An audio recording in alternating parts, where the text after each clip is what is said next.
তুমি কি আমাকে বিয়ে করতে রাজি? তোমার আমি 5 বছরের বড়। আর তুমি কি জানো আমি একটা ডিভোর্সি মেয়ে? আর আমার একটা ছোট মেয়ে আছে। হ্যাঁ, আমি জানি। আমার সবকিছু জানার পরও আমাকে কেন বিয়ে করছো? আমার টাকার প্রয়োজন। আপনার আব্বু বলেছে আমি যদি আপনাকে বিয়ে করি, তাহলে উনি আমাকে 15 লাখ টাকা দিবে। যেইটা দিয়ে আমি আমার আম্মার চিকিৎসা করতে পারবো। 15 লাখ টাকার জন্য তুমি আমায় বিয়ে করতে চাচ্ছ? তোমার সামনে সুন্দর একটা ভবিষ্যৎ আছে। আমি তোমাকে 15 লাখ টাকা কর্জ দিচ্ছি, তুমি ওই টাকা দিয়ে তোমার আম্মুর চিকিৎসা করো। আমাকে তোমার বিয়ে করতে হবে না। রাত্রির কথা শুনে রাফি ওর আম্মুর দিকে আরেকবার রাত্রির আম্মু আব্বুর দিকে তাকালো। রাত্রির আম্মু কিছু বলতে যাবে, রাত্রি বাধা দিল। রাফি রাত্রির দিকে তাকিয়ে বলল, না, আমি কর্জ নিতে পারবো না। আমি আপনার আম্মু আব্বুকে কথা দিয়েছি। আর আমার আম্মু বলছে কাউকে কথা দিলে সেই কথা রাখতে হয়। না রাখলে মুনাফিক হয়ে যায়। তুমি একবার ভেবে দেখো, আমি এমনিতেই তোমার সিনিয়র, তার উপরে বিবাহিত আবার মেয়েও আছে। তুমি এত সুন্দর হ্যান্ডসাম একটা ছেলে হয়ে আমার মতো বুড়িকে বিয়ে করে সবার সামনে হাসির পাত্র হতে চাও? আমি কারো কথায় কান দেই না। কে কি বলল এটা দেখে আমার লাভ নাই। আজ আমি না খেয়ে থাকলে কেউ আমায় দেখবে না। নিজের খাবার নিজেকে জোগাড় করতে হয়। তাই কারো কথা শুনে আমার কোনো লাভ নাই। আমার আর আপনার আব্বু আম্মুর সেইম অবস্থা। আমি আমার আম্মুর জন্য সব করতে পারি। আমার আম্মুকে কিভাবে ভালো রাখবো সেটা নিয়ে আমার চিন্তা। আর আপনার আব্বু আম্মুর চিন্তা আপনাকে কোথায় বিয়ে দিলে আপনাকে সুখী রাখা যাবে। আপনার সুখের জন্য 15 লাখ টাকা দিয়ে বিয়ে দিতে রাজি হয়েছে। আর আমার আম্মুকে বাঁচানোর জন্য আমি আপনাকে বিয়ে করতে চাই। কথা তো অনেক সুন্দর করে বলতে পারো, কিন্তু এইখানে তো তুমি স্বার্থর জন্য আমাকে বিয়ে করছো। স্বার্থ ফুরিয়ে গেলে তো তুমিও আমাকে ছেড়ে যাবে। এখানে তো আপনারাও নিজেদের স্বার্থ দেখছেন। এখানে আমরা দুইজন নিজেদের স্বার্থ দেখছি। যেমন আমি টাকার জন্য আপনাকে বিয়ে করতে চাচ্ছি, তেমন আপনার ভালো রাখার জন্য আমার সাথে আপনাকে বিয়ে দিতে চাচ্ছে। নিজের স্বার্থর জন্য কিন্তু আপনার আব্বু আম্মু আমাকে টাকা দিতে রাজি হয়েছে। এখন যদি আমি স্যারকে বলতাম, স্যার আমার এত টাকা লাগবে, উনি কখনোই আমাকে টাকা দিত না। আমাকে শর্ত দিয়ে আমাকে টাকা দিতে রাজি হয়েছে। হুম, বুঝতে পারলাম। তুমি অনেক মেধাবী একটা ছেলে। যাই হোক, তাও তুমি একটু ভেবে দেখো কি করবে। আমি চাই না তুমি নিজের মনের বিরুদ্ধে গিয়ে আমাকে বিয়ে করো। কারণ নিজের মনের বিরুদ্ধে বিয়ে করলে কখনোই আমরা সুখী হতে পারবো না। উল্টো সমস্যা হবে, সংসারে অশান্তি হবে। আমি অনেক ভেবে দেখেছি। আমি এখানে আপনাকে মন থেকে মেনে নিতে বিয়ে করতে এসেছি। তাহলে আমার কিছু বলার নেই। কাজী সাহেব বিয়ে পড়ানো শুরু করেন। রাত্রির কথা শুনে কাজী সাহেব বিয়ে পড়ানো শুরু করে দিল। দুজনের বিয়ে পড়িয়ে কাজী সাহেব চলে গেল। রাত্রি রাফির আম্মুর পায়ে ধরে সালাম করতে যাবে, সাথে সাথে রাফি বলে উঠল, আম্মুর পায়ে ধরে সালাম করেন না। আম্মু আপনাকে এমনিতে দোয়া করবে। কেন?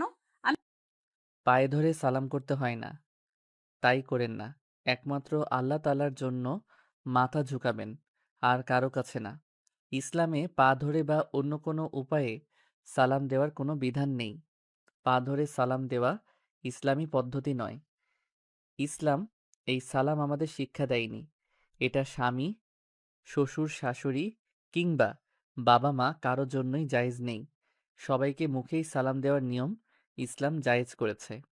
হাদিসে বড়জোর মুসাফাহা আনাকার কথা এসেছে, কিন্তু পা ছুঁয়ে সালামের কথা আসেনি।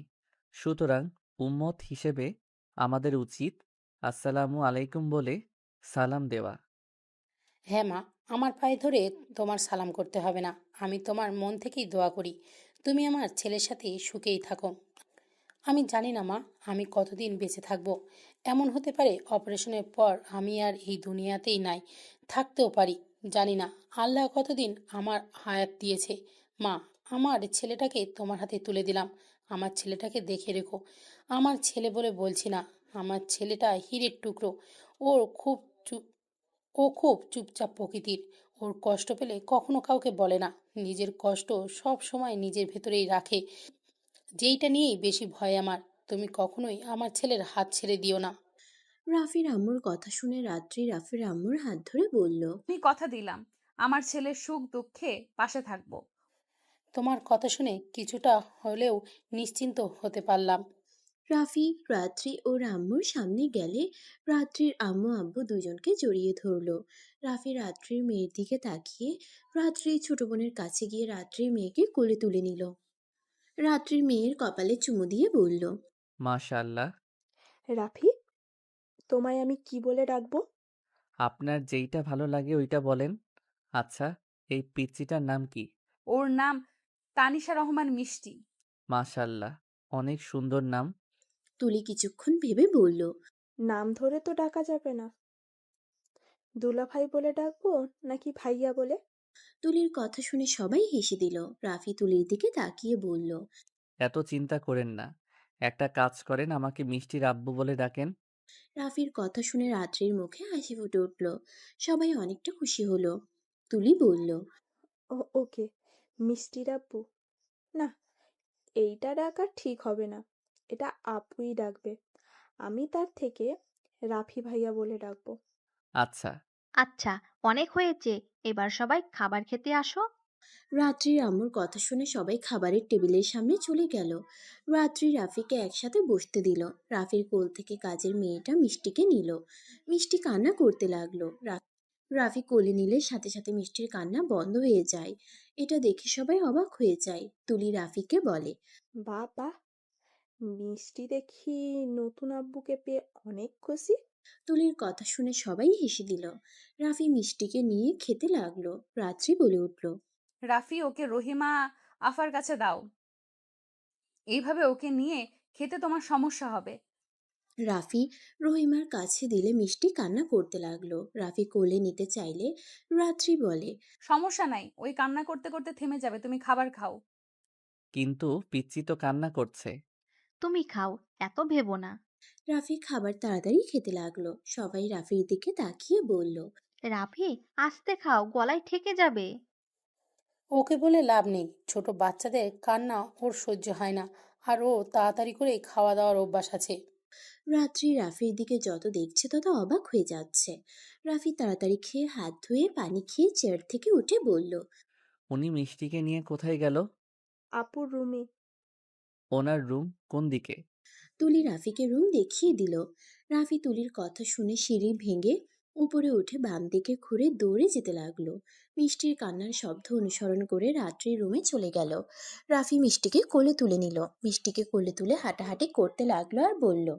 মিষ্টিটা কান্না করে না, বাবা তো চলে এসেছে, কান্না করো না। রাফি মিষ্টির কান্না থামানোর চেষ্টা করতে লাগলো।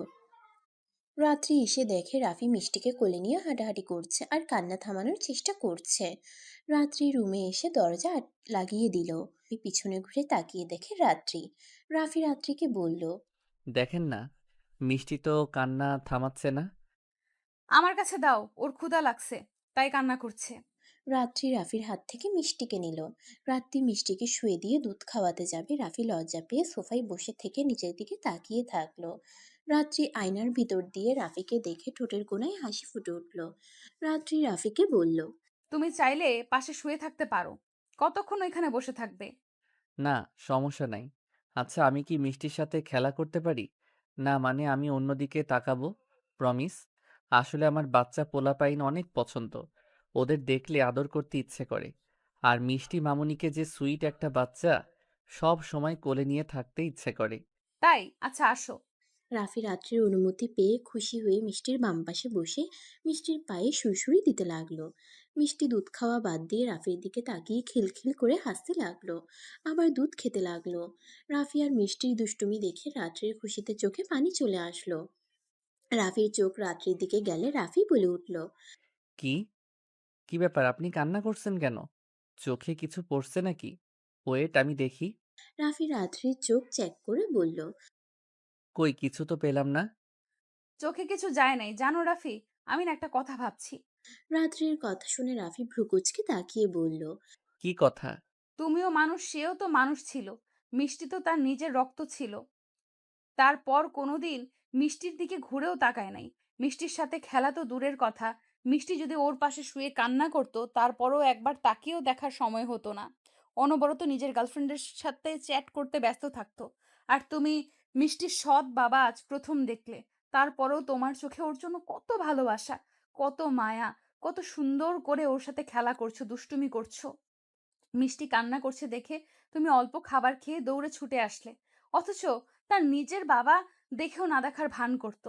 রাত্রি কথাগুলো বলে চোখের পানি ফেলতে লাগলো। রাফি রাত্রির কথা শুনে অনেক খারাপ লাগলো। মিষ্টির সাথে দুষ্টুমি করতে লাগলো আর বলল, ওর বাবা একজন হতভাগ্য একটা বাবা, যে নিজের ঘরে একটা জান্নাত থাকতেও সেই জান্নাতটার মূল্যায়ন করতে পারে নাই। তাই না আম্মু? কথাটা বলে মিষ্টির পেটে নাক ডুবিয়ে দিতে হাসাতে লাগলো। রাত্রি রাফির দিকে এক নজরে তাকিয়ে ভাবতে লাগলো। এই ছেলেটার কথা যত শুনছি ততই অবাক হচ্ছি। এমনও মানুষ আছে সন্তানকে, পর সন্তানকে এইভাবে আপন করে নিতে পারে। আমি নিজেও তো কখনোই হয়তো পারতাম না। রাফি রাত্রির দিকে তাকিয়ে বলল, এভাবে তাকিয়ে আছেন কেন? চিন্তা করবেন না, আমি কখনোই মিষ্টিকে কষ্ট দিব না। আর আপনি আমার সহধর্মিণী, আর মিষ্টি আপনার মেয়ে। তার মানে ওই আমারও মেয়ে। তাই একজন বাবা হিসেবে আমার মেয়েকে কিভাবে রাখলে ভালো থাকবে, সেইটা সম্পূর্ণ আমার দায়িত্ব। রাফির কথা শুনে যেন রাত্রি নিজের চোখে পানি আর ধরে রাখতে পারল না। রাত্রি নিজের চোখ মুছতে মুছতে বলল, আমি জানি না তোমার মনের ভেতরে কি আছে। তুমি এইসব কথা মন থেকে বলছো নাকি আমাকে পটানোর জন্য বলছো, আমি জানি না। কিন্তু আমি তোমার কথা যত শুনছি তত তোমার প্রতি আমার শ্রদ্ধা বেড়ে যাচ্ছে। আমি যা বলি তাই করি, আর আমার মন থেকে করি। রাফি কিছু বলতে যাবে তখনই দরজায় নক করার শব্দ হলো। রাত্রি চোখ মুছে স্বাভাবিক কণ্ঠে বলে উঠল, কে? আপু, আমি তুলি। কিছু বলবি? হুম, দরজা খোলো। রাফি খাট থেকে নেমে দরজা খুলতে চলে গেল। দরজা খুলতে খুলতে দরজা খুলতেই তুলি ভেতরে ঢুকে পড়ল। তুলির হাতে দুধের গ্লাস থেকে রাফি ভ্রুকুচকে তাকালো। তুলি দুধের গ্লাসটা টেবিলের উপরে রেখে বলল, এটা আম্মু পাঠিয়ে দিল আর মিষ্টিকে আমাকে দিতে বলল। আজকে মিষ্টি আমার সাথে ঘুমাবে। মিষ্টির তো মাঝরাতে ক্ষুধা লাগে, তুই ওকে সামলাতে পারবি? সমস্যা নাই, আমি চেষ্টা করব। রাত্রি চোখ দেখে বোঝা যাচ্ছে তুলির কাছে মিষ্টিকে দিতে চাচ্ছে না। রাফি বিষয়টা বুঝে বলল, মিষ্টি আমাদের সাথে থাক। দেখ, বাসর করবে নাকি? মিষ্টিকে ঘুম পাড়াতে পাড়াতে সকাল করে ফেলবে। আমি ওকে নিয়ে যাচ্ছি, আর তোমরা এনজয় করো। আপনি যান, ওকে নিয়ে যেতে হবে না। আচ্ছা, নিয়ে যাক। এক রাত তো আমি চাই না আমার মেয়ের জন্য তোমার এই সুন্দর মুহূর্তটা নষ্ট হোক। তুলি ওকে নিয়ে যা। তুলি মিষ্টিকে কোলে তুলে নিয়ে যেতে নিবে, সাথে সাথে রাফি তুলির কোল থেকে মিষ্টিকে নিয়ে বলল, আপনাকে তো বললাম আমার কোনো সমস্যা নাই, ওইখানে থাক। আর মিষ্টি থাকলে আমার সময়টা আরো ভালো কাটবে। আমার সময় নষ্ট হবে কেন? আপনি যান। তুলি রাফির কথা শুনে আর কিছু না বলে চলে গেল। রাফি দরজা লাগিয়ে দিয়ে খাটে এসে মিষ্টিকে শুয়ে দিল। রাত্রি রাফির দিকে তাকিয়ে বলল, তুমি এটা কেন করলে? এখন ওকে ঘুম পাড়াতে অনেক সময় লাগবে। সহজে ঘুমাতে চায় না ওই। সমস্যা নাই, ওই যতক্ষণ জেগে থাকতে পারে থাকুক, আমি অপেক্ষা করতে রাজি আছি। রাফি মিষ্টির পাশে শুয়ে থাকলো। মিষ্টিকে বুকের উপরে শুয়ে দিয়ে পিঠে আলতো করে হাত বুলিয়ে দিতে লাগলো। মিষ্টি ঘুমানো বাদ দিয়ে রাফির মুখে সেম ভাবে থাপড়াতে লাগলো। রাফি রাত্রি ফিক করে হেসে দিল। রাফি হাসতে হাসতে বলল, দুষ্টু মেয়ে আমার, আমাকে ঘুম পাড়িয়ে দিচ্ছে। রাফি কথাটা বলে মিষ্টিকে চুমু দিল। রাত্রি রাফির কাছ থেকে নিয়ে রাফিকে বলল, আমার কাছে দাও, আমি ঘুম পাড়ানোর চেষ্টা করি। রাত্রি কথাটা বলে মিষ্টিকে ঘুম পাড়িয়ে দিতে লাগলো। ঘুম পাড়াতে গিয়ে রাত্রি নিজেও ঘুমিয়ে যায়। রাফি রাত্রিকে ঘুমিয়ে যেতে দেখে কিছু না বলে লাইট অফ করে দিয়ে শুয়ে পড়ল। রাত ৩টায় রাত্রির ঘুম ভাঙলে রাফির কথা মনে পড়তেই সাথে সাথে ফোনের টর্চ চালিয়ে দেখে রাফি ঘুমিয়ে আছে। মিষ্টি রাফির হাত জড়িয়ে ধরে ঘুমিয়ে আছে। রাত্রি আস্তে আস্তে ক্যামেরা জ্বালিয়ে এই সুন্দর মুহূর্তটা ক্যামেরা বন্দি করে রাখলো। রাফির চোখে লাইট আলো পড়তেই রাফি নড়ে উঠল। রাত্রির সাথে সাথে ফোনের ক্যামেরা অফ করে দিল। ঘুমানোর ভান করে শুয়ে পড়ল। রাফি চোখ খুলে ফোন খুঁজতে লাগলো। ফোন খুঁজে টাইম দেখলো। রাফির স্ক্রিনের আলোতে মিষ্টির দিকে তাকিয়ে মুচকি হাসি দিয়ে ফোনটা রেখে স্টিল হয়ে শুয়ে থাকলো। একটুও নড়ল না। বেশ কিছুক্ষণ পর রাত্রি বলে উঠল, সরি, চোখ লেগে গেছিল। এখনো সকাল হয় নাই। তুমি চাইলে এখন তোমার বাসর সম্পূর্ণ করতে পারো। আপনি ঘুমান নাই? ঘুমিয়েছিলাম, ঘুম ভেঙে গেছে। ও আচ্ছা। রাত্রি ফোনের টর্চ জ্বালিয়ে আস্তে আস্তে মিষ্টির উপরে মশারি টানিয়ে দিয়ে তার উপরে কাপড় দিয়ে ঢেকে দিয়ে মিষ্টির মুখের উপরে ছায়া দিল। তারপর আস্তে আস্তে গিয়ে রুমের লাইট চালিয়ে দিল। রাফি শোয়া থেকে আধশোয়া হয়ে রাত্রির দিকে তাকিয়ে বলল, কি হলো? লাইট দিলেন কেন? মিষ্টিকে তোমার দিকে শুইয়ে দাও। তুমি ওখান থেকে ওঠো। কেন? যা বলছি তাই করো। রাফি আস্তে আস্তে মিষ্টিকে ওর জায়গাটাতে শুয়ে দিল। রাত্রি রাফিকে বলল। রাফি, তুমি একটু 1 ঘন্টার জন্য ব্যালকনিতে যেতে পারবে? রাত্রির কথা শুনে রাফি ভ্রুকুচকে তাকিয়ে বলল। কেন? যাও বলছি, পরে দেখতে পারবে। আর আমি যখন আসতে বলবো তখন আসবে। রাত্রি উপায় না পেয়ে ব্যালকনিতে চলে গেল। রাত্রি ব্যালকনির দরজা হালকা করে চাপা দিল। রাত্রি 1 ঘন্টার মধ্যে নতুন বউ সেজে খাটের উপরে ঘোমটা দিয়ে বসে বলল। রাফি, এখন আসো। রাফি আকাশের দিকে তাকিয়েছিল। রাত্রির কণ্ঠ পেয়ে ব্যালকনির দরজা খুলে ভিতরে ঢুকে খাটের দিকে তাকিয়ে অবাক হয়ে তাকিয়ে বলল। এইটা কি? এত অবাক হচ্ছ কেন? আমার ঘুমটা খুলে দেখবে না? রাত্রির কথা শুনে রাফি আস্তে আস্তে রাত্রির পাশে বসে মুখের ওপর থেকে ঘোমটা সরিয়ে কপালে চুমু দিয়ে বলল। মাশাআল্লাহ, আপনাকে অনেক সুন্দর লাগছে। কিন্তু আপনার দেনমোহর তো আমি পরিশোধ করি নাই। তাই আপনাকে স্পর্শ না করা উচিত। তোমার কাছে এখন কত টাকা আছে? বেশি না, ৬,০০০ মতো আছে। আচ্ছা, তুমি আমাকে আপাতত 6,000 দাও, পরে আস্তে আস্তে পরিশোধ করে দিও। ওকে। রাফি খুশি হয়ে পকেট থেকে ওয়ালেট বের করে 6,000 টাকা রাত্রির হাতে দিল। রাত্রি টাকাটা নিয়ে বলল। এখন আমাকে স্পর্শ করতে পারো। রাফি রাত্রির দুইটা হাত ধরে হাতে চুমু খেয়ে রাত্রির দিকে তাকিয়ে দেখতে লাগলো। রাত্রি লজ্জা পেয়ে বলল। বুড়ি মানুষের দিকে এইভাবে তাকিয়ে কি দেখো? রাত্রির কথা শুনে রাফির রাগ হলো। রাফি শান্ত কণ্ঠে বলল। বাজে কথা বলবেন না। ২৫ বছরের মানুষ বুড়ি হয়ে যায় না। ও মা, তুমি আমার বয়সও জানো? হুম, আপনার জন্ম নিবন্ধন কাগজে দেখেছি। তোমার এত দিকে খেয়াল, বাহ। হুম, যাই হোক, আমাকে আমার ব্যক্তিগত চাঁদ দেখতে দেন তো। দেখো, তোমার ব্যক্তিগত চাঁদ আমি বাধা দেওয়ার কে? হুম, দেখতে দেন। তা কতক্ষণ এইভাবে তাকিয়ে দেখবে? আপনাকে দেখতে দেখতে সারা রাত পার করিয়ে দিতে চাই। তাই আদর করবে না নাকি? শুধু দেখেই যাবে? রাত্রি কথাটা বলে লজ্জা পেয়ে গেল। রাফি দুষ্টু মার্কা হাসি দিয়ে বলল। আপনি যদি অনুমতি দেন তাহলে আদর করতে পারি। তুমি না কিছুক্ষণ আগে বললে আমি তোমার ব্যক্তিগত চাঁদ, তাহলে আমার অনুমতি চাচ্ছ কেন?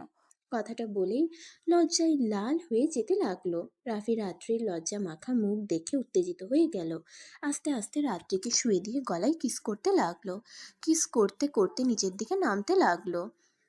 রাত্রি চোখ বন্ধ করে ফেলল। রাফির ঠোঁটের স্পর্শে কেঁপে কেঁপে উঠতে লাগলো। রাফি পেটে কিস করলেই সাথে সাথে রাত্রি রাফির মাথা পেটের সাথে চেপে ধরলো। রাত্রির পেটের উপর থেকে মুখ তুলে রাত্রির মুখের দিকে এগিয়ে গেলে রাত্রির ঠোঁট জোড়া থরথর করে কাঁপতে লাগলো। রাফি আলতো করে দুটো ঠোঁট নিজের দখলে করে নিল। আস্তে আস্তে রাত্রির দুই হাত খাটের সাথে চেপে ধরে আদর করতে লাগলো। আদর করতে করতে সুখের সাগরে ভেসে গেল। রাফি রাত্রি দুইজন ক্লান্ত হয়ে গেল। রাত্রি রাফির বুকে শুয়ে থেকে রাফির বুকের লোমগুলো নিয়ে খেলতে লাগলো। মাঝে মাঝে দুষ্টুমি করে টান দিতেই রাফি আহ বলে উঠলে রাত্রি বলল। ওলে ওলে, আমার বরটা বুঝি ব্যথা পেয়েছে? রাত্রির কথা শুনে রাফি বুকের উপর থেকে সরিয়ে নিচে ফেলে গালে আলতো করে কামড় দিয়ে দুষ্টুমি হাসি দিয়ে বলল। ওলে ওলে, আমার বউটা বুঝি ব্যথা পেয়েছে। রাফির কাণ্ড দেখে রাত্রি ফিক করে হেসে দিল। রাফিকে আলতো করে কয়েকটা কিল ঘুষিয়ে দিয়ে বলল। ফাজিল একটা, ঘুমাও। ঘুমাবো না, আপনাকে শান্তিতে জ্বালাতে দেন। এই দুষ্টু বরটা বলে কি? যা, ঘুমাও। যাও ঘুমাও, সকালে উঠে নামাজ পড়তে হবে তো। হুম, আচ্ছা থাকেন ঘুমাই। সকালে উঠতে না পারলে নামাজটা পড়তে পারবো না। রাফি রাত্রির উপর থেকে উঠে প্যান্ট পরে উঠতে যাবে রাত্রি টান দিয়ে বুকের উপরে শুয়ে দিয়ে বলল। এই যে মিষ্টির আব্বু, শুনছেন? ওই পাশে না ঘুমিয়ে আমার বুকে শুয়ে থাকুন না। বাবু, ওইদিকে শুয়ে পড়ি। বাবু পড়ে যেতে পারে। পড়বে না, তুমি আমার পাশে শুয়ে থাকো। রাফি মিষ্টিকে রাত্রির দিকে আরেকটু টেনে নিয়ে এসেছে। রাত্রিকে পিছন থেকে জড়িয়ে ধরে ঘুমালো। রাত্রি রাফির দিকে ঘুরে কপালে চুমু দিল। রাফি রাত্রি ঠোঁটে চুমু দিল। রাত্রি হাঁ করে তাকালে রাফি মিটিমিটি হেসে জড়িয়ে ধরে ঘুমিয়ে পড়ে। সকালে আজানের ধ্বনিতে ঘুম ভেঙে রাফি বুকের উপরে ভারী কিছু অনুভব করলো। চোখ খুলে দেখে রাত্রি জড়িয়ে ধরে শুয়ে আছে। রাফি মিষ্টি করে হাসি দিয়ে রাত্রির মুখের উপর থেকে চুল সরিয়ে দিয়ে কপালে চুমু দিলে রাত্রির চোখ খুলে সাথে সাথে ঠোঁটে চুমু দিল। রাফি ফিক করে হেসে দিয়ে বলল। কি ব্যাপার? আমার বউটা কি জেগে আছে নাকি? হুম। রাফি খাট থেকে উঠে রাত্রিকে কোলে তুলে নিয়ে বলল। তাহলে চলেন ২ জন একসাথে গোসল করে নামাজ পড়ে নেই। আমাকে ছাড়ো, আমার লজ্জা করছে। ওলে, ওলে আমার বউটা! লজ্জা পেলে তো আপনাকে অনেক সুন্দর লাগে। ধ্যাৎ। রাফি হেসে দিল। হেসে রাত্রিকে নিয়ে ওয়াশরুমে চলে গেল।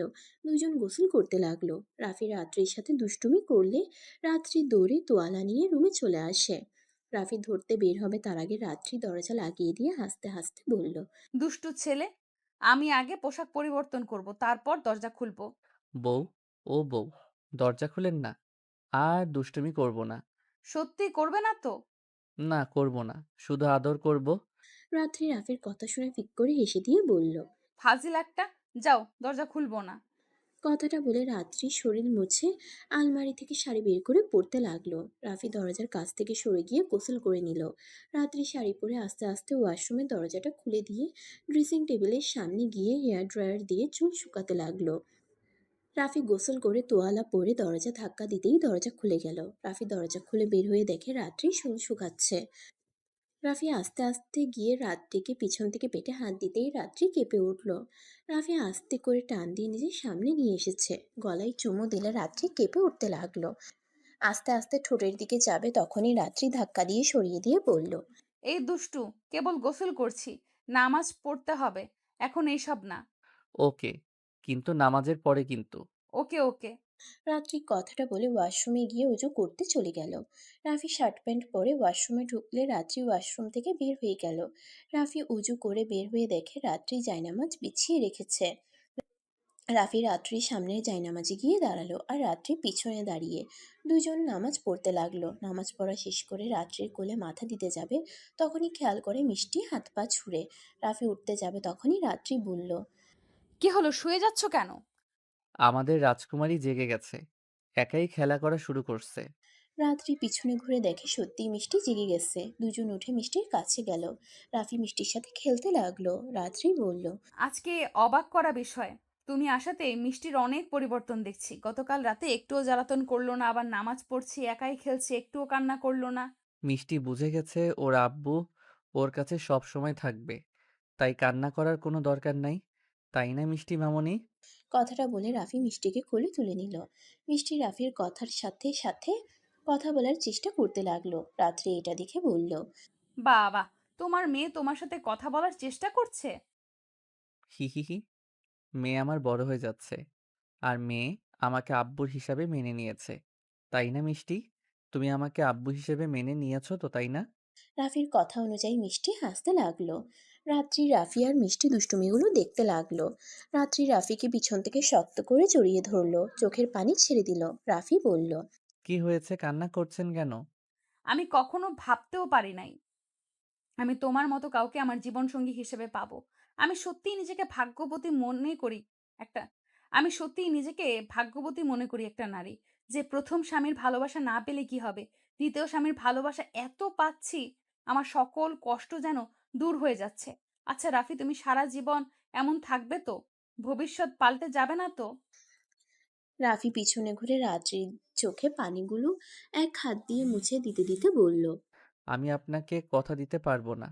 কিন্তু আমি চেষ্টা করব আপনাকে সবসময় এভাবে ভালোবাসার। আমি কথা দিতে পারছি না বলে যে আমি আপনাকে ছেড়ে চলে যাব, এইটা ভেবেন না। আমি মানুষ। আপনার মন কখন কেমন পরিবর্তন হয়ে যাবে আমি নিজেও তা জানি না। কিন্তু আমি সবসময় চেষ্টা করব আপনার ভালো রাখার, কষ্ট না দেওয়ার। এমন কথা বলো না, আমাকে ধোকা দিও না। তুমি যদি আমায় ধোকা দাও তাহলে বিশ্বাস, ভালোবাসা এই দুইটা শব্দ আমার জীবন থেকে সারা জীবনের মতো চলে যাবে। আমি হয়তো দেহে বেঁচে থাকবো, কিন্তু ভেতরে একেবারের জন্যই মরে যাব। চুপ করেন। এমন কিছুই হবে না। আপনি আমার স্ত্রী। আপনি আসেন, আপনি থাকবেন সারা জীবন। যাই হোক, এইসব বাদ দেন। আমি বাবুকে নিয়ে বাহিরে হাঁটতে গেলাম। ওয়েট করো। ওকে খাওয়ায় নেই, তারপর নিয়ে যাও। রাত্রি মিষ্টিকে নিয়ে দুধ খাওয়াতে লাগলো আর রাফি বসে থেকে দেখতে লাগলো। রাফির এক আঙ্গুল মিষ্টি ধরে থাকলো। রাফি মিষ্টির হাতে চুমু দিল, তারপর রাত্রির কপালে চুমু দিয়ে বলল, আচ্ছা বউ, আপনি এত সুন্দর আবার মিষ্টি, কত কিউট একটা বাচ্চা। তারপর আপনার এক্স স্বামীর পর নারীর প্রেমে কিভাবে পড়লো? আসলে আমার সাথে ওর সাথে পারিবারিকভাবে বিয়ে হয়। ওই আমাকে নাকি বিয়ে করতে চায় নাই। ওর আব্বু আম্মুর কথা মতো আমাকে বিয়ে করে। ১ বছর ভালোই আমার সাথে সংসার করছে। কিন্তু আস্তে, আস্তে ওর ব্যবহার পশুদের মতো হতে লাগলো। দিন-রাত মদ খেত, রাতের বেলা হইলেই আমার উপরে শারীরিক নির্যাতন করত। আমি কিছু বললে আমার গায়ে হাত তুলত, গালাগালি করত। আমি তারপর কখনোই কাউকে বলিনি। আরো ১ বছর সংসার করার পর খোঁজ খবর নিয়ে জানতে পারি ওর গার্লফ্রেন্ড আছে। ওই ওকে অনেক ভালোবাসে। ওর গার্লফ্রেন্ড যা বলে ওই তাই করে। ওর গার্লফ্রেন্ডের রাগ সব আমার উপরে খাটাতো। আমি একদিন প্রতিবাদ করলে আমাকে অনেক মেরেছিল। ৩ দিন হসপিটালে ছিলাম। আব্বু-আম্মু রেগে ডিভোর্স লেটার পাঠাতে বলেছিল। কিন্তু আমি রাজি হই নাই। আমি ভেবেছিলাম পোলাপাইন হইলে হয়তো একটু হলেও ভালো হতে পারে। মিষ্টি হওয়ার পর আরো বেড়ে গেল। মিষ্টিকেও দেখতে পারে না। যখন আর সহ্য করতে পারলাম না, তখন উপায় না পেয়ে ডিভোর্স দিতে বাধ্য হই। রাত্রির কথা শুনে রাফি বলল, এইসব ছেলেদের উপরে আমার এই জন্য রাগ হয়। বাবা মাকে যদি রাজি করাতে পারবি না তাহলে প্রেম করতে যাস কেন? আর অন্য একটা মেয়েকে বিয়ে করে পরে ওই মেয়েটাকে জ্বালানোর কি দরকার? হুদাই মেয়েটার জীবন নষ্ট করস। এইসব ছেলেদের ইচ্ছে করে মেরে একদম কবরে পাঠিয়ে দেই। এমনিতে হারাম রিলেশন করে আবার বিয়ে করে প্রেমিকার সাথে পরকীয়া শুরু করে দেয়। জানো, ওকে আমি অনেকটা ভালোবাসতাম। আমি চেয়েছিলাম সংসারটা টিকিয়ে রাখতে। কিন্তু যখন মেয়ের উপর অত্যাচার করতে লাগলো, তখন আর সহ্য হলো না। বাচ্চা একটা মেয়ে, ওর সাথে খারাপ ব্যবহার করছে। জানো একবার কি হয়েছিল? আমি মিষ্টিকে রেখে রান্না করতে গেছি। ওকে বলেছিলাম মিষ্টিকে দেখে রাখতে। মিষ্টি কান্না করছিল আর বিরক্ত হয়ে মিষ্টির মুখের উপরে বালিশ রেখে দিয়েছিল। আমি রুমে মাথা ব্যথার মেডিসিন খেতে না আসলে হয়তো আমার মেয়েটা মারাই যেত। রাত্রির কথা শুনে রাফির রাগে শরীর কাঁপতে লাগলো। রেগে বলল, ওই কি মানুষ নাকি জানোয়ার? নিজের সন্তানের সাথে কেউ এমন ব্যবহার করতে পারে? আমার বিশ্বাস হচ্ছে না, ছি। আমি জানি না। আচ্ছা থাকেন, আমি ওকে নিয়ে গেলাম। ওয়েট করো, ওর পোশাকটা পরিবর্তন করে দেই। রাত্রি মিষ্টিকে রাফির কাছে রেখে মিষ্টির জামা প্যান্ট নিয়ে এসেছে। পরিয়ে দিতে গেলে মিষ্টি দুষ্টুমি করতে লাগলো। রাফি মিষ্টিকে দুই হাত ধরে থাকলো। রাত্রি জামা প্যান্ট পরে নিল। তারপর রাফি মিষ্টিকে কোলে নিয়ে ঘাট থেকে নেমে রাত্রির কপালে চুমু দিয়ে বের হয়ে গেল। রাত্রি ওদের পিছন পিছন গিয়ে সদর দরজা লাগিয়ে দিয়ে আসলো। রাফি মিষ্টিকে নিয়ে হাঁটাহাঁটি করে ৮টার দিকে বাসার দিকে রওনা দিল। আর এইদিকে রাত্রিকে বসে থেকে টিভি দেখতে দেখে রাত্রির আম্মু বলে উঠল, কি ব্যাপার? তুই এখানে? মিষ্টি কোথায়? ও কি ঘুমাচ্ছে? না, উনি তার বাবার সাথে হাঁটতে গেছে। আমি শুনলাম মিষ্টি নাকি রাতে তোদের কাছে ছিল। রাফি রাগ করে নাই? তুই গতকাল রাতে মিষ্টিকে তুলির কাছে রাখলেই পারতি। বাইরের একটা ছেলে, রাগ হওয়া স্বাভাবিক। আম্মু, তুমি যা ভাবছো তেমন কিছুই হয় নাই। রাফি নিজেই মিষ্টিকে রেখে দিয়েছিল। আমি বলেছিলাম কিন্তু রাফি শোনে নাই। আম্মু জানো রাফি না অনেক ভালো। জানি একদিনে কখনোই কাউকে চেনা যায় না। কিন্তু আমার মন বলে ও যা বলে, যা করছে ওই মন থেকেই করছে। মিষ্টিও রাফিকে অনেক পছন্দ করে। রাফি যা বলে মিষ্টিও মুখে জবাব দেওয়ার চেষ্টা করে। জানো ওই সারা রাত কত জ্বালাতন করে। গতকাল একদম করে নাই। সকালে উঠে একাই হাত পা ছোড়াছুড়ি করছিল। ওদের দুজনকে দেখলে মনে হয় সত্যিকারেই রাফি ওর আব্বু আর ও রাফির মেয়ে। রাত্রির কথা শুনে ওর আম্মু রাত্রির পাশে বসে বলল, আমরা তাহলে রাফিকে তোর জন্য চয়েস করে ভুল করি নাই। একে বলে আদর্শ মায়ের আদর্শ ছেলে। রাফি আমাদের অফিসে জব করে। আমি সব সময় ওকে খেয়াল করতাম।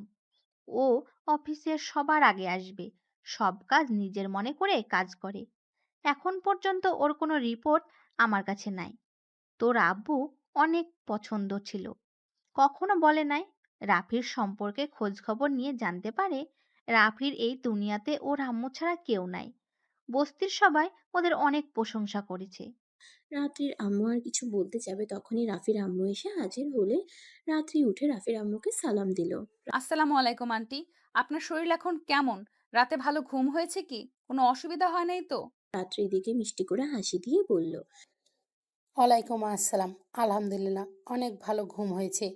ওর শরীরটাও মোটামুটি ভালো আছে। আর তুমি আমাকে আম্মু বলতে পারো না? আন্টি কি? হ্যাঁ, ও হ্যাঁ, দাদুমণি রাফি কোথায়?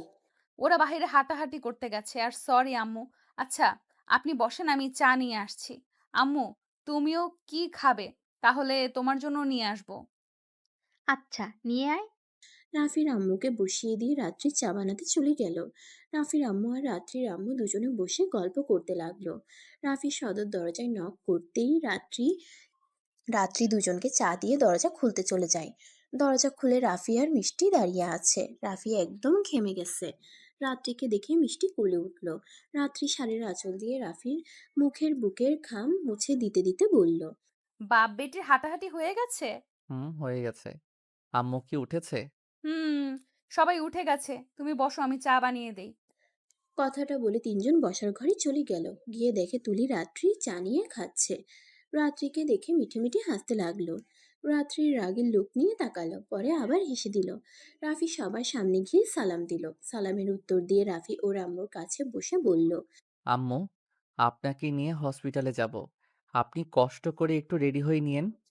আচ্ছা, দাদুমণিকে আমার কাছে দাও তো। রাত্রি রাফির আম্মুর কোলে নিয়ে রান্নাঘরে যেতে নিবে তখনই রাফি বলল, আপনি কি চা নিয়ে আসতে যাচ্ছেন নাকি? ওয়েট, আমি একটু চা বানানো দেখব। রাফি কথাটা বলে রাত্রির পিছন পিছন রান্নাঘরে গেল।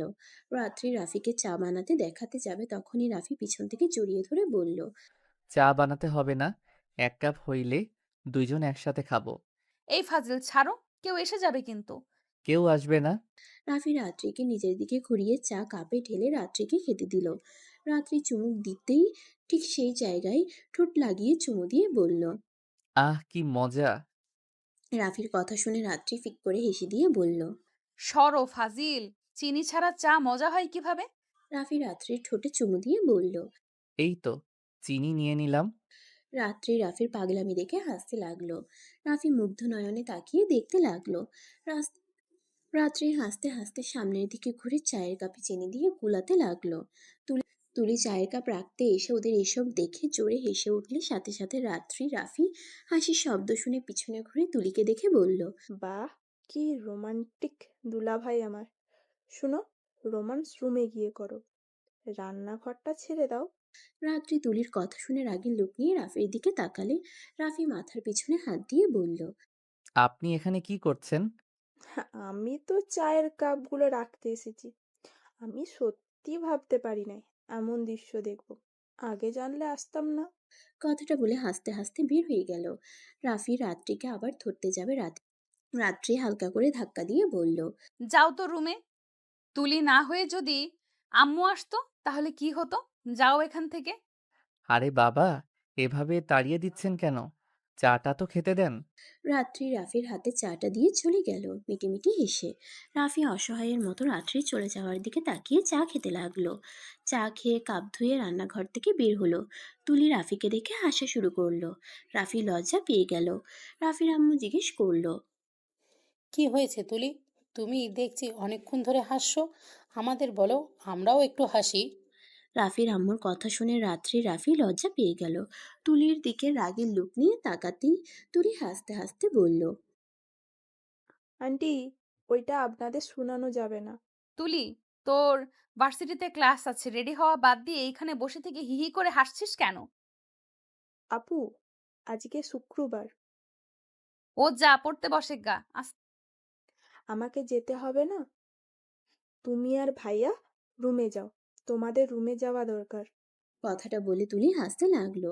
রাত্রির আম্মুর বুঝতে বাকি রইল না। রাত্রির আম্মুর রাগের লোক নিয়ে তাকালে তুলি হাসি থামিয়ে চলে গেল। রাত্রি সোফায় বসলে রাফি সিঁড়ি ভেঙে উপরে চলে গেল। 10টার দিকে রাফি রেডি হয়ে নিচে নামলো। খাবার খেয়ে ওর আম্মুকে নিয়ে বের হলো। রাত্রি যেতে চাইলে রাফি নিল না। রাফি বাইরে গিয়ে একটা রিক্সা নিল। দুজন উঠে হসপিটালের দিকে যেতে লাগলো। বেশ কিছু দূর যেতেই হঠাৎ রাফির আম্মু বলে উঠল। রাফি, তুমি আমার জন্য এমন একটা সিদ্ধান্ত কিভাবে নিলে? আম্মু, আপনি তো আমাকে বলেছেন সব সময় ভালো কাজ করতে। আর ডিভোর্সি মেয়েকে বিয়ে করা তো খারাপ কিছু না। আর উনি অনেক ভালো। ওনার আব্বু আম্মুও অনেক ভালো। সেখানে আমার কোনো সমস্যা নাই। আপনি একটা জিনিস বুঝতে পারছেন না? উনি যদি খারাপ হতো তাহলে আমাকে কখনোই বিয়ের সময় বলতো না। টাকা কর্জ দিবে তাকে বিয়ে করতে হবে না। উনি আমাকে বারবার ভেবে দেখতে বলছে। আম্মু, আমি ওনার সাথে যতটা মিশে বুঝলাম, উনি শুধু একটু ভালোবাসা চায়। আর ভালোবাসা দিতে তো আর পয়সা লাগে না। একটু ভালো ব্যবহার, একটু ভালোবাসা পেতে চাই। হ্যাঁ, আমারও রাত্রিকে অনেক ভালো লেগেছে। কথা বলার ধরন, ভঙ্গি অনেক ভালো। কিন্তু তুমি আমার একমাত্র সন্তান। আমি চাচ্ছিলাম না আমার জন্য তুমি এভাবে বিক্রি হয়ে যাও। আম্মু, আমি বিক্রি হয়েছি। এটা আমি মানছি, চিন্তা করবেন না। আপনি সুস্থ হয়ে যান। আর আমি আবার পড়াশোনা শুরু করব। সাথে জব করব।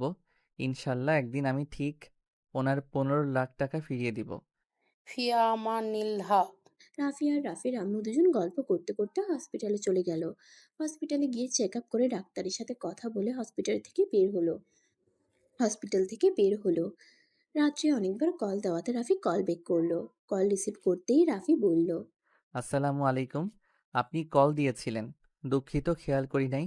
ফোনটা মিউট করা হয়েছিল। সালামু আলাইকুম। ওয়ালাইকুম সালাম। তোমরা এখন কোথায়?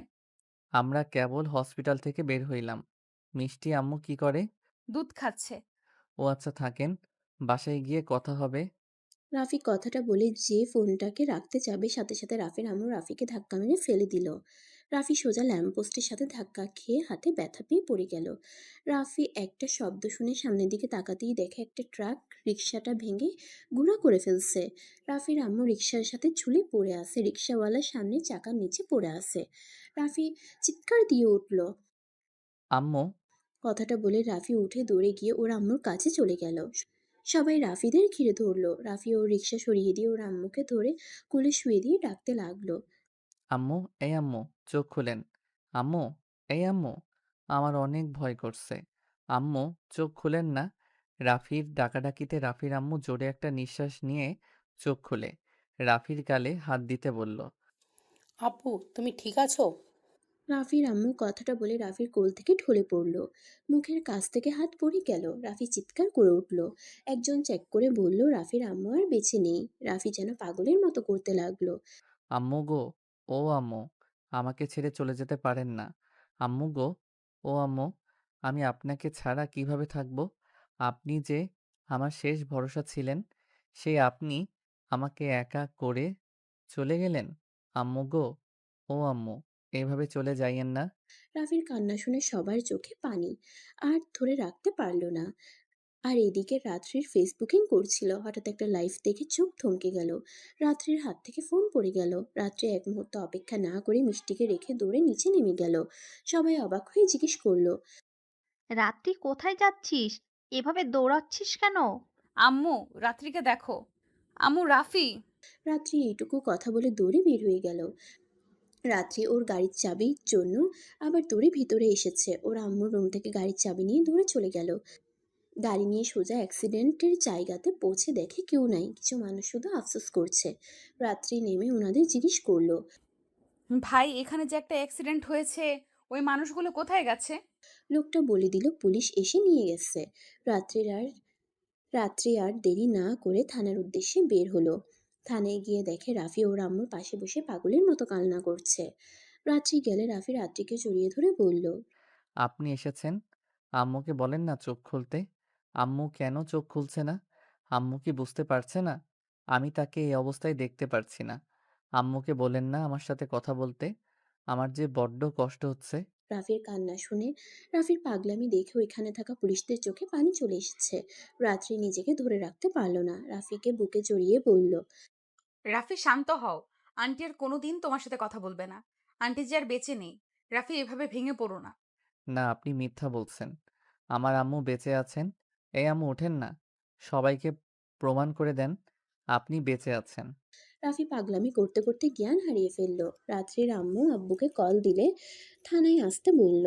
সবাই চলে আসলে রাত্রি ওর আম্মু আব্বুকে কল দিয়ে থানায় আসতে বলল। সবাই চলে আসলে পুলিশের সাথে কথা বলে রাফির আম্মুকে আর রাফিকে নিয়ে চলে আসে। রাফির জ্ঞান ফিরলে আম্মু বলে চিৎকার করে ওঠে। রাফিকে রাত্রি শক্ত করে ধরে বলল, রাফি, এভাবে ভেঙে পড়ো না। রাফি, সবাই তোমার জন্য অপেক্ষা করছে। শেষবারের মতো তোমার আম্মুকে দেখে নাও। যাও রাফি। রাফি দৌড়ে ওর আম্মুর খাটিয়ার কাছে গিয়ে লাস্ট বারের মতো মুখটা দেখে কান্না করতে লাগলো। রাত্রির আব্বু রাফিকে ধরে নিয়ে গেল। রাফিকে পাঞ্জাবি পরিয়ে অজু করিয়ে নিয়ে গেল। জানাজা পড়িয়ে রাফির আম্মুকে কবর দিতে চলে গেল। রাত্রিদের নিজস্ব কবরস্থানে রাফি ওর আম্মুকে কবর দিয়ে দিল। সবাই চলে গেলেও রাফি কবরের পাশে বসে থেকে কান্না করতে করতে বলল, আম্মু গো, আমি নিজে নিজেকে সামলাতে পারছি না। আমি জানি এভাবে কান্না করা আমার ঠিক হচ্ছে না। কিন্তু আম্মু, আমি আমার মনকে কিভাবে বোঝাবো? আপনি যে আমার প্রাণ ছিলেন, প্রাণ চলে গেলে কিভাবে নিজেকে সামলাবো আম্মু? রাফি কথাগুলো বলে কান্না করতে লাগলো। রাত্রির আব্বু রাফিকে ধরে তুলে নিয়ে যেতে লাগলো। রাফি দৌড়ে আবার কবরের পাশে গিয়ে কান্না করতে করতে বলল, আঙ্কেল, আমি আম্মুকে ছাড়া কিভাবে একা চলে যাব? আমি যে আম্মুর মুখ না দেখে এক মুহূর্ত থাকতে পারি না। আম্মুর মুখে বাবা ডাক না শুনলে যে আমার ঘুম ভাঙতে চায় না। আঙ্কেল, আমার আম্মু তো আমায় ছেড়ে চলে গেল। আম্মু কেন আমাকে তখন ধাক্কা দিল? আজ যদি আম্মুর সাথে একসাথে চলে যেতে পারতাম, তাহলে ভালো হইতো। রাফির কথাগুলো শুনে রাত্রির আব্বু চোখের পানি মুছে রাফিকে বুঝিয়ে বাসায় নিয়ে আসলো। 5 দিন পর রাত্রি রাফির কাছে বসে বলল, রাফি এভাবে না খেয়ে কতদিন থাকবে? তুমি কি ভাবছো তোমাকে এভাবে ভেঙে পড়তে দেখে তোমার আম্মু অনেক ভালো থাকবে? আপনার যদি প্রিয় মানুষ মারা যেত, তাহলে বুঝতে পারতেন। আপনার তো হারাই নাই, হারিয়েছে তো আমার। তাই আমার ব্যথা আমি বুঝবো। আপনি আমার ব্যথা অনুভব করতে পারবেন না। রাফি কথাটা বলে ব্যালকনির দিকে চলে গেল। রাত্রি আর কিছু বলল না। রাত্রির মনটা খারাপ হয়ে গেল। রাত্রি মিষ্টিকে কোলে নিয়ে মিষ্টিকে ঘুম পাড়ানোর চেষ্টা করতে লাগলো। হঠাৎ করে রাফির ফোনে কল আসলে রাফিকে রাত্রি ডাক দিল। রাফি, তোমার ফোন বাজে। রাফি ব্যালকনি থেকে এসে ফোনটা হাতে নিয়ে দেখে থানা থেকে কল দিয়েছে। রাফি কলটা রিসিভ করলে পুলিশ রাফিকে যা বলল রাফি যেন নিজের কানকে বিশ্বাস করতে পারছে না। পুলিশ রাফিকে বলল, আপনাদের গাড়িতে ইচ্ছে করে ধাক্কা দেওয়া হয়েছিল। আমি ড্রাইভারকে ধরছি। ওনাকে মারার পর সব সত্যি বলে দিয়েছে। রাফি কথাটা শুনে ওনাকে কে মারতে বলছে? পুলিশ বলল, শফিক তালুকদার। কথাটা শুনে অবাক হয়ে গেল। রাফি বলল, শফিক তালুকদার? আচ্ছা, ওনাকে ছেড়ে দেন, বাকিটা আমি দেখছি। পুলিশ রাফির কথা শুনে অবাক হয়ে গেল। আপনি কি বলছেন? উনি আপনার আম্মুকে মেরে ফেলেছে আর আপনি তাকে ছেড়ে দিতে বলছেন? রাফি এক হাত মুঠো করে বলল, ওনার কি দোষ? আসল কালপিট যে, তাকে ধরতে পারবেন? পারবেন না। তাকে ধরার জন্য অনেক প্রমাণ লাগবে। হুদাই ওই লোকটাকে ধরে লাভ নাই। ওকে একদিন জেলে রাখতে পারবেন না। একবার বাহিরে নিয়ে যাবেন তো ওনার মৃত্যু নিশ্চিত। রাফির কথা শুনে অবাক হয়ে গেল। পুলিশ বলে, লোকটা অলরেডি মারা গেছে, বিষ খেয়েছিল মনে হয়। আচ্ছা, আমি রাখছি। পরে আপনার সাহায্য লাগলে জানাবো। রাফি কথাটা বলে ফোনটা রেখে হাতের কাছে থাকা গ্লাসটা সজোরে আছাড় মারলো আর চিৎকার করে উঠল। রাত্রি ভয় পেয়ে গেল। রাফি হাঁটু গেড়ে বসে পড়ল। কান্নায় ভেঙে পড়তে লাগলো আর বলতে লাগলো, আমি আপনাকে শান্তিতে থাকতে দিব না। আমি আপনাকে তিলে তিলে মেরে ফেলবো। আমার থেকে আমার আম্মুকে কেড়ে নিয়েছেন, আমি আপনার থেকে সবকিছু কেড়ে নিব। কথাগুলো বলে কান্না করতে লাগলো। রাত্রি রাফির কাঁধে হাত দিয়ে বলল, রাফি, কে কল করেছিল? আর কি হয়েছে? বিড়বিড় করে কি বলছো? আমার আম্মুকে ওরা বাঁচতে দিল না। আমার আম্মুকে মিথ্যা অপবাদ দিয়ে গ্রাম থেকে বের করে দিয়েছিল। আমাকে নিয়ে এত দূর চলে এসেছে, তারপর ওই আমার আম্মুকে মেরে ফেললো। কার কথা বলছো? আমার জন্মদাতা পিতার কথা বলছি। রাফির কথা শুনে রাত্রি যেন থমকে গেল। রাত্রি রাফিকে বলল, কি বলছো? তোমার আব্বু কোথা থেকে আসলো? রাফি বসা থেকে উঠে চোখ মুছতে মুছতে বলল, না, আমি আর কাঁদবো না। আমি আমার আম্মুর মৃত্যু প্রতিশোধ নিতেই হবে। আমার থেকে আমার মানসিক শান্তি কেড়ে নিয়েছে না, আমি ওদের প্রতিটা ঘুম নির্ঘুম করে ছাড়বো। রাফি কথাটা বলে আলমারি থেকে ব্যাগ বের করে জামা কাপড় তুলতে লাগলো ব্যাগে। রাত্রি রাফিকে বলল, রাফি কোথায় যাবে? রাঙাপুর গ্রামে। কি বলছো? ওইখানে কেন যাবে? রাফি রাত্রির কোল থেকে মিষ্টিকে কোলে তুলে আদর করতে লাগলো। তারপর রাত্রির কোলে তুলে রাত্রির কপালে চুমু দিয়ে বলল, বউ, আমি আমার জন্মস্থানে যাচ্ছি। আমি জানি না আমি বেঁচে আসতে পারবো কি না। যদি বেঁচে আসি তাহলে আপনার সাথে সুখে একটা সংসার করব। আর যদি বেঁচে না থাকি, আমায় আপনি ক্ষমা করে দিয়েন। শুধু একটা কথা মনে রেখেন, আমি আপনাকে ভালোবাসি। আর আমি যদি 1 বছরের ভিতরে না ফিরি, তাহলে আপনি অন্য কাউকে জীবনসঙ্গী হিসেবে বেছে নিয়েন। রাফির কথা শুনে রাত্রি রাফিকে শক্ত করে জড়িয়ে ধরে বলল, রাফি, আমাকে ছেড়ে চলে যেও না। আমি তোমায় বিপদের মুখে ছেড়ে দিতে পারবো না। রাফি, যেও না। আমাকে যেতে হবে। ওদের পাপের শাস্তি ওদের পাওয়ার সময় হয়ে গেছে। রাফি, আমি তোমার কথা কিছুই বুঝতে পারছি না। আমাকে বলবে প্লিজ, কি এমন হয়েছে? কেন তুমি প্রতিশোধ নিতে যাচ্ছ? রাফি রাত্রির কোনো কথার উত্তর না দিয়ে কপালে চুমু দিয়ে ব্যাগ নিয়ে বের হয়ে গেল। 18 বছর পর। আপু, এই আপু ওঠো না। চাচু আর সবাই তোমাকে ডাকছে। বাবা আরেকটু ঘুমাই। অনেক ক্লান্ত লাগছে ওদের, বলো। আমি যেতে পারবো না। আপু, ভাইয়া হবু শ্বশুর বাড়ি থেকে মানুষ আসবে। তাড়াতাড়ি ওঠো, এইভাবে শুয়ে থাকলে মানুষ কি বলবে? আসুক তখন উঠবো, তুমি যাও তো। রাফি কথাটা বলে ঘুরে ঘুমিয়ে পড়ল। রায়হান ব্যর্থ হয়ে চলে গেল। নিচে গেলে রায়হানের আম্মু বলে উঠল, কি ব্যাপার, তোমার আব্বু উঠলো না? উম, না, হাবু বলে যখন মানুষ কজন আসবে তখনই উঠবে। আচ্ছা, বাদ দাও। জার্নি করেছে তো, তাই হয়তো অনেক ক্লান্ত হয়ে পড়েছে। রায়হান আর কিছু না বলে দৌড়ে ওর চাচাতো ভাইয়ের কাছে চলে গেল। 10টার দিকে রায়হানের চাচাতো ভাইয়ের হবু শ্বশুর বাড়ি থেকে মানুষজন চলে আসলো। রায়হান আবার রাফিকে ডাকতে চায়। গিয়ে দেখে রাফি একটা পাঞ্জাবি পরেছে, সাথে চোখে চশমা পরে নিল। রায়হানের দিকে তাকিয়ে বলল, কিছু বলবে? ভাইয়া, হবু শ্বশুর বাড়ি থেকে সবাই চলে এসেছে। আচ্ছা চলো। রাফি রায়হানের হাত ধরে সিঁড়ি ভেঙে নিচে নামতে লাগলো। রাফি বসার ঘরে গিয়ে সালাম দিল। সালামের উত্তর দিতেই মানুষগুলো রাফির দিকে তাকাতেই রাফি চমকে গেল। রাফিকে দেখিয়ে রাফির চাচাতো ভাই রাকিব বলল, আঙ্কেল, এটা আমার বড় চাচ্চুর ছেলে রাফি। এটা রনির নানা, শ্বশুর, নানি, শাশুড়ি, খালু, খালা। রায়হান রাফিকে পিছন থেকে বলল, আবু চলো বসবে। এটা কি আপনার ছেলে? তুলির কথা শুনে রাফি ভাবনার জগৎ থেকে বের হয়। রায়হানের দিকে একবার তাকালো, আবার তুলির দিকে একবার তাকালো। হ্যাঁ, আমি আব্বুর ছেলে। খালামণি, আয়ন ভাইয়া আছে নাই? না, তোমার আয়ান ভাইয়া তোমার ভাবিকে ছাড়া থাকতে পারে না তো? ও আচ্ছা। রায়হান কথাটা বলে দৌড়ে চলে গেল। তুলি রাফিকে বলল, দাঁড়িয়ে আছেন কেন? বসেন। রাফি রাকিবের পাশে গিয়ে বসলো। মাথা নিচু করে রাখলে সবাই কিছুটা অবাক হয়ে যায়। রাকিব রাফিকে বলল, কি ব্যাপার, তুই এভাবে নিচের দিকে তাকিয়ে আছিস কেন? আচ্ছা, কার সাথে রনির বিয়ে ঠিক করছো ভাইয়া? কেন? আপনি জানেন না কার সাথে বিয়ে ঠিক করেছে?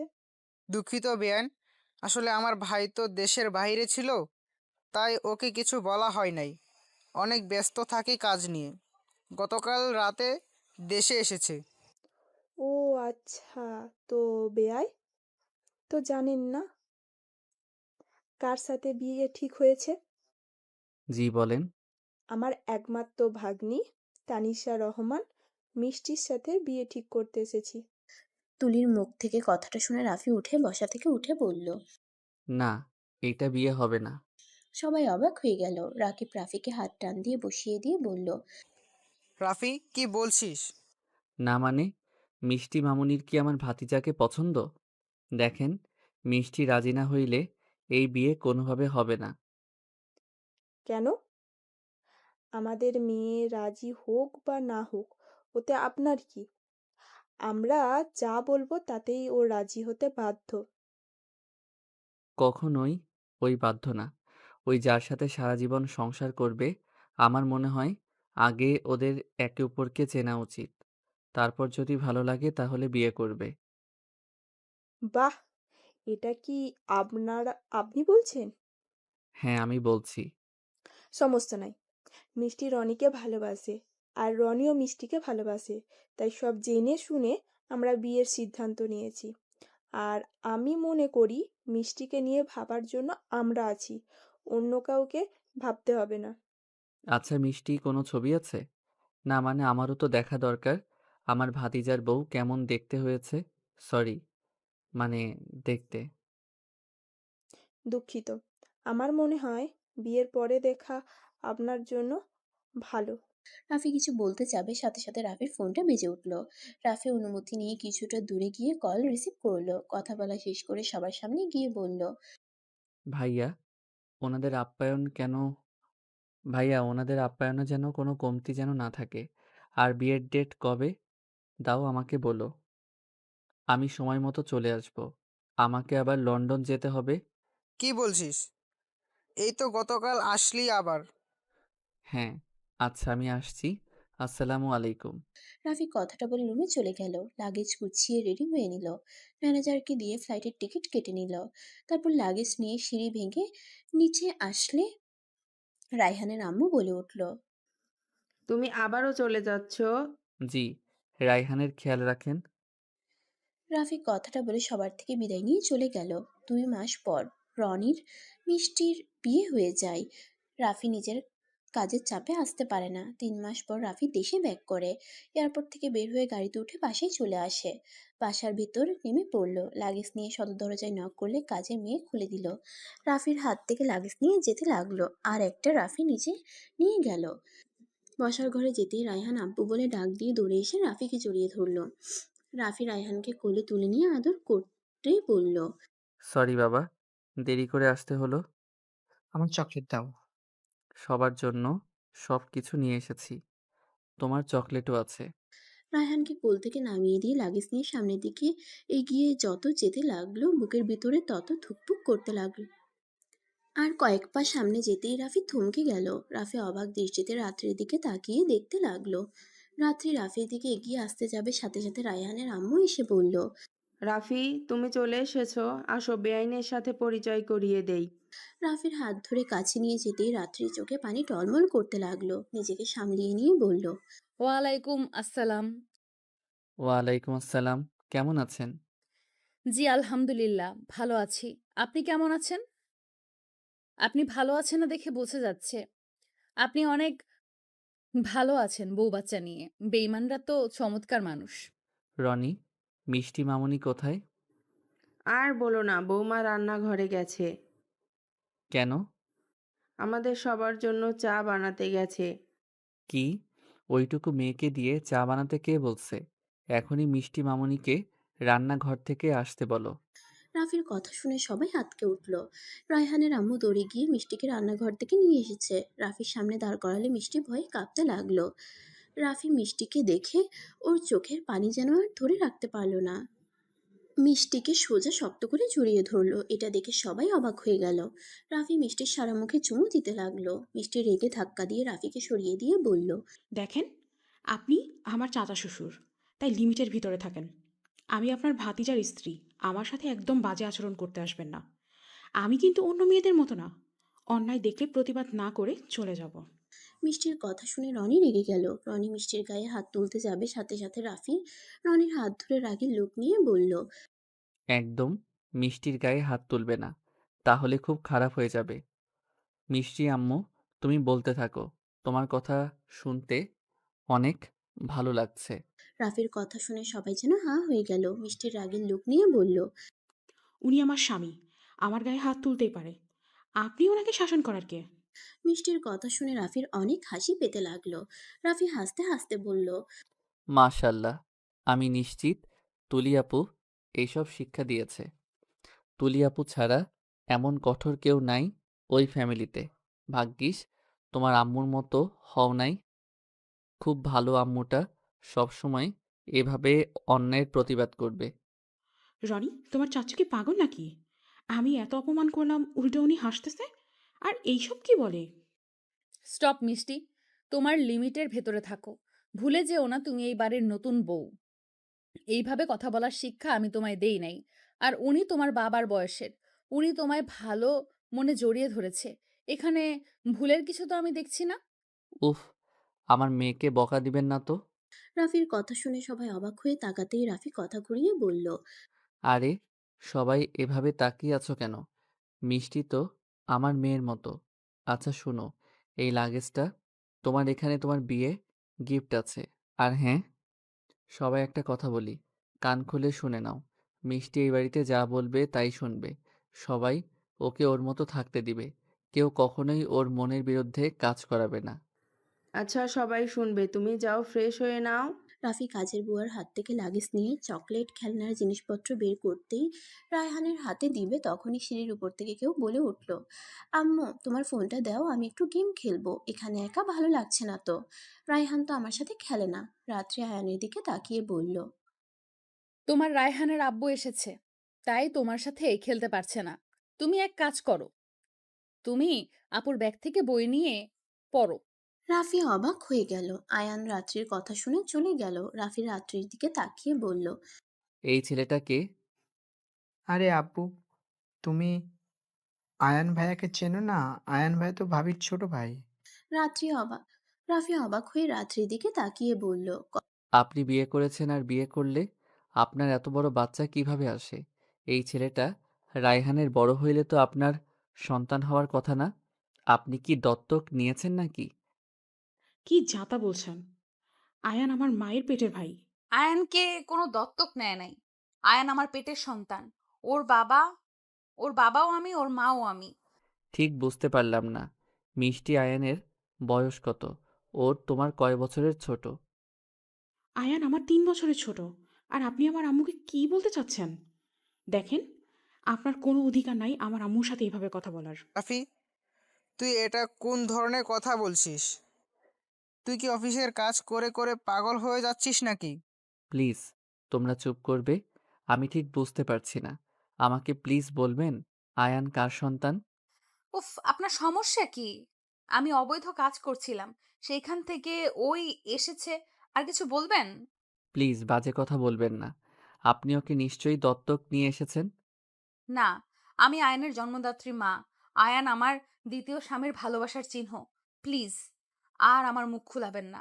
কথাটা বলে রাত্রি চলে যেতে লাগলো। রাফি যেন খুশিতে চোখের পানি ঝরতে লাগলো। রাফির ব্যবহার দেখে কেউ কিছু বুঝতে পারলো না। রাফি দৌড়ে রনির রুমে গিয়ে আয়ানকে কোলে তুলে নিয়ে চুমুতে ভরিয়ে দিতে লাগলো। আয়ান অবাক হয়ে গেল। আয়ান বলল, আঙ্কেল কে আপনি? আমাকে এভাবে আদর করছেন কেন? রাফি আয়ানের কপালে চুমু দিয়ে বলল, তোমার আম্মুকে জিজ্ঞেস করো আমি কে। আচ্ছা আব্বু থাক, আমি ফ্রেশ হয়ে নেই। রাফি আয়ানকে ছেড়ে রুম থেকে বের হয়ে গেল। রাফি রুমে গিয়ে গোসল করে নিল। গোসল করে পোশাক পরিবর্তন করে নিল। বেশ কিছুক্ষণ বসে থেকে ভাবতে লাগলো। ভাবনার জগৎ থেকে বের হয়ে নিচে চলে গেল। নিচে গিয়ে দেখে সবাই বসে থেকে আড্ডা দিচ্ছে। আয়ান রায়হানকে খেলতে বলছে কিন্তু রায়হান উঠছে না। রাফি আয়ানের পাশে বসে আয়ানকে বলল, চলো আমি তোমার সাথে খেলবো। রাফি আয়ানের সাথে উঠানে চলে গেল। রায়হান ক্রিকেট ব্যাট আর বল নিয়ে আসলো। রাফি ব্যাটিং করতে লাগলো, আয়ান বোলিং করতে লাগলো। সবাই বারান্দায় বসে ওদের খেলা দেখতে লাগলো। রনিকে আয়ান বলে, দুলা ভাই, আপনিও আসেন না, তিনজন খেলে মজা হচ্ছে না। রায়হানের আম্মু বলে উঠল, রাফি, একটা কথা বলি, রেগে যাবে না তো? না বলেন। আমরাও একটু খেলি। না না, আপনার সাথে আমি জীবনেও পারবো না। আপনি ক্রিকেট ক্যাপ্টেন ছিলেন। আরে, আমরা মেয়েরা এক দল আর তোমরা ছেলেরা এক দল হয়ে গেল। রনি, রাকিব ভাইয়া, সাজু ভাইয়া আর ওরা তো অনেক ভালো খেলে। তুমি ছাড়া সবাই অনেক ভালো খেলে। রায়হানের আম্মুর কথা শুনে সবাই খেলার জন্য রাজি হয়ে গেল। রাত্রিকেও রাজি করিয়ে নিল। ছেলেরা একদল হলো আর মেয়েরা একদল হয়ে গেল। দুই দল কয়েন দিয়ে টস করলো। মেয়েদের দল ব্যাটিং করবে, ছেলেদের দল বল করবে। খেলা শুরু হয়ে গেল। রাফি দৌড়াদৌড়ি করতে করতে ঘেমে একাকার হয়ে গেল। মেয়েদের দল খেলে 120 রান করে ফেললো। ছেলেদের পালা হইলে রাফি বারান্দায় বসে আয়ানকে রায়হানকে কোলে বসিয়ে রুমাল দিয়ে ঘাম মুছে দিল। আর নিজে ঘাম মুছতে মুছতে বলল, উফ মিষ্টি, তুমি এত ভালো খেলতে শিখলে কোথায়? তুমি আর তোমার চাচি আম্মা তো 100 রান করে ফেলছো। আমি ক্রিকেট খেলা স্কুল থাকতে শিখেছিলাম। যাক, শেষমেশ এই বাড়িতে আমার মতো আর একটা মেয়ে আসলো। কথাটা বলে সবাই হাসতে লাগলো। সবাই একটু রেস্ট নিয়ে খেলতে শুরু করে দিল। রাফি একটা চার মারতেই রাত্রির বুকে গিয়ে সোজা লেগে গেল। সবাই হা হয়ে গেল। রাত্রির বুকে ব্যথা চেপে দিয়ে বসে রাফির সাথে সাথে সবাই দৌড়ে রাত্রির কাছে গেল। রাফি রাত্রির বুকে হাত দিয়ে মালিশ করতে লাগলো আর বলতে লাগলো, রাত্রি, তোমার অনেক ব্যথা করছে। আই এম সরি, আমি বুঝতে পারি নাই তোমার বুকে এসে লাগবে। এই রাত্রি কথা বলো। রাফি কান্না করে দিল। মিষ্টি রাফির উপরে রেগে গিয়ে ধাক্কা দিয়ে সরিয়ে দিল। মিষ্টি রাত্রিকে ধরে বলল, ফালতু একটা মানুষ, নির্লজ্জ কথাকার! একটা মেয়ে মানুষের বুকে হাত দিতে লজ্জা করে না? লুচ্চা লম্পট কথাকার! মিষ্টি আমাকে যা ইচ্ছে বলো, রাত্রিকে নিয়ে যেতে দাও। রনি, আম্মুকে একটু ধরো। রাত্রিকে সবাই ধরতে যাবে, সাথে সাথে রাফি রাত্রিকে কোলে তুলে নিয়ে বাসার দিকে যেতে লাগলো। মিষ্টির রাগে শরীর কাঁপতে লাগলো। রাফি রাত্রিকে নিয়ে বাসার ভিতরে চলে গেল। একটা রুমের ভিতরে গিয়ে খাটে শুয়ে দিয়ে কান্না করতে করতে বলল, এই, চোখ খুলে রাখেন। নিঃশ্বাস নিচ্ছেন না কেন? এই কথা বলেন। আপনি আম্মুর মতো করেন না। কথাটা বলে রাফি কান্নায় ভেঙে পড়ল। রাইহানের আম্মু বলল, রাফি, তুমি সরো, বেআইনকে মুখে সিপিআর দিতে হবে। রাফির কথা শুনে সাথে সাথে রাত্রির মুখে মুখ লাগিয়ে বাতাস দিতে লাগলো। মিষ্টি রাফির মাথার চুল ধরে সরিয়ে দিতে নিলে রাফি তারপরও মুখে বাতাস দিতে লাগলো। রাকিব সহ সবাই রাফির উপরে রেগে গেল। তুই কি পাগল হয়ে গেছস? একটা মেয়ে মানুষের শরীরে এভাবে স্পর্শ করতে লজ্জা করছে করছে না? রাকিবের কথা শুনে রাফি রেগে গিয়ে রেগে বলল, উফ, তোমরা চুপ করবে প্লিজ? কেউ বরফ নিয়ে আসো আর পানি নিয়ে আসো। রাফির কথা শুনে রাইহানের আম্মু বরফ পানি নিয়ে আসতে চলে গেল। রাফি আবার বাতাস দিতে লাগলো। রাত্রিকে চোখ খুলতে না দেখে রাফি এবার কান্না করে দিল। রাফি কান্না করতে করতে বলল, এই বউ, বউ চোখ খুলেন না। আপনি প্লিজ আম্মুর মতো আমারে ছেড়ে যাইয়েন না। এই বউ চোখ খুলেন না। রাফির কথা শুনে সবাই অবাক হয়ে গেল। রাফি আবার বাতাস দিতেই রাত্রি জোরে একটা নিঃশ্বাস ফেলে। তাকিয়ে দেখে রাফি কান্না করছে। রাফি রাত্রিকে শক্ত করে জড়িয়ে ধরে সারা মুখে কিস করে বলল, আল্লাহর কাছে হাজার হাজার শুক্রিয়া, আপনি চোখ খুলছেন। মিষ্টি ওর আম্মুর পাশে বসে বলল। আম্মু, তুমি ঠিক আছো? হুম। রায়হানের আম্মু বরফ পানি নিয়ে আসলে রাফির হাত থেকে নিয়ে রাত্রিকে পানি খাওয়াই দিতে লাগলো। তারপর সবাইকে বাহিরে যেতে বলল। আপনি আগে বাইরে যান। আপনি খুব বাড়াবাড়ি করছেন। ওকে, যাচ্ছি। তুমি তোমার আম্মুর বুকে এই বরফগুলো দিয়ে দাও ব্যথা জায়গায়। রাফি রাত্রিকে ছেড়ে দিল। ছেলেরা সবাই বাহিরে চলে গেল। রাফি দরজার পাশে দাঁড়িয়ে হাত দিয়ে দেয়ালে একটা পাঁচ করলো। রাকিব রাফিকে বলল, কি করছিস? পাগল হয়ে গেছস নাকি? নিজের উপরে রাগ হচ্ছে। কেন ওকে, কেন ওনাকে খেলতে নিষেধ করলাম না? এর থেকে যদি বড় কিছু হয়ে যেত তাহলে কি হতো? এই, তুই তো 12 বছর জেলে ছিলি, তার ভিতরে 3 বছর পর লন্ডন থাকছস। তোর তো মিষ্টিদের চেনার কথা না। আর তুই বেআইনকে বউ বলছিস কেন রে? আমি কাউকে কিছু বলতে বাধ্য না। আর এখন এইসব প্রশ্ন রাখো। রাফির নিজের টেনশন হতে লাগলো। সবাই চলে গেলে রাফি দরজার কাছ থেকে গেল না। রনির অনেক রাগ হতে লাগলো রাফির উপরে। রাকিবকে বলে, আব্বু তোমার ভাই কি আমার শাশুড়ির প্রেমে পড়লো নাকি? আর এসব কি করছে? মাথার কি তার ছিঁড়ে গেছে নাকি? মান সম্মান আর রাখছে না তোমার ভাই? রাকিব রনিকে বলল, আমি নিজেও বুঝতে পারছি না। ওকে তো কোনো মেয়ের সাথে খারাপ আচরণ করতে দেখি নাই। রায়হানের আম্মুর সাথে ওর বিয়ে হয়েছে, তারপরও তো কোনোদিন আমি দেখি নাই রায়হানের আম্মুর দিকে তাকাতে। এখনো বড় ভাবি হিসেবে সম্মান করে। এদিকে রাকিব রনি কথা বলতে লাগলো, আর ওইদিকে রাত্রি রায়হানের আম্মুর দিকে তাকিয়ে বলল, দুঃখিত, বেআইন। রাফির ব্যবহারে আপনি হয়তো কষ্ট পাচ্ছেন। আমি জানি কষ্ট পাওয়ার কথা। নিজের স্বামী অন্য কারোর প্রতি এত ভালোবাসা দেখালেন। রাত্রির কথা শুনে রায়হানের আম্মু বলল, না, সমস্যা নাই। আমি আমার স্বামীকে চিনি। ওই একটু আবেগপ্রবণ মানুষ। আমি আপনার কাছে রাফির জন্য ক্ষমা চাচ্ছি। ও আসলে এমন খারাপ ছেলে না। আমি কখনোই ওকে কোনো মেয়ের সাথে এমন আচরণ করতে দেখি নাই। চাচি আম্মা, কিছু মনে করবেন না। রাফি চাচুকে আমার একদম পছন্দ হচ্ছে না। উনি আমার আম্মুর দিকে বাজে নজরে তাকিয়ে থাকে। আর আপনারা তো তখন দেখলেন আমাকে কিভাবে জড়িয়ে ধরছিল, কতটা জঘন্যভাবে আমাকে টাচ করছিল। আমার মুখে চুমু খাচ্ছি। ছি, ভাবতে ঘৃণা হচ্ছে। মিষ্টি, বাজে কথা বলো না। ওই তোমাকে মেয়ে হিসেবে আদর করেছে। ও খারাপ চিন্তা নিয়ে তোমায় জড়িয়ে ধরে চুমু খায় নাই। রাত্রির কথা শুনে মিষ্টির রাগ উঠে গেল। আম্মু, তুমি ওনার ব্যাপারে জানো? সবাই দেখছে উনি কিভাবে তোমার শরীরে হাত বুলাচ্ছিল, তোমার মুখে বাতাস দিচ্ছ। ওইটা মেনে নিলাম, কিন্তু ওইখানে তো আরও ছেলে মানুষ ছিল। কই, কেউ তো তোমার কাছে এগিয়ে আসলো না। ওই শুধু খারাপভাবে স্পর্শ করছিল। বৌমা, তুমি রেগে যেও না। রাফি কেন এমন করেছে আমরা নিজেরাও বুঝতে পারছি না। আমরা নিজেই অনেক অবাক হয়ে গেছি। রাফিকে যেমন ভাবছো রাফি এমন না।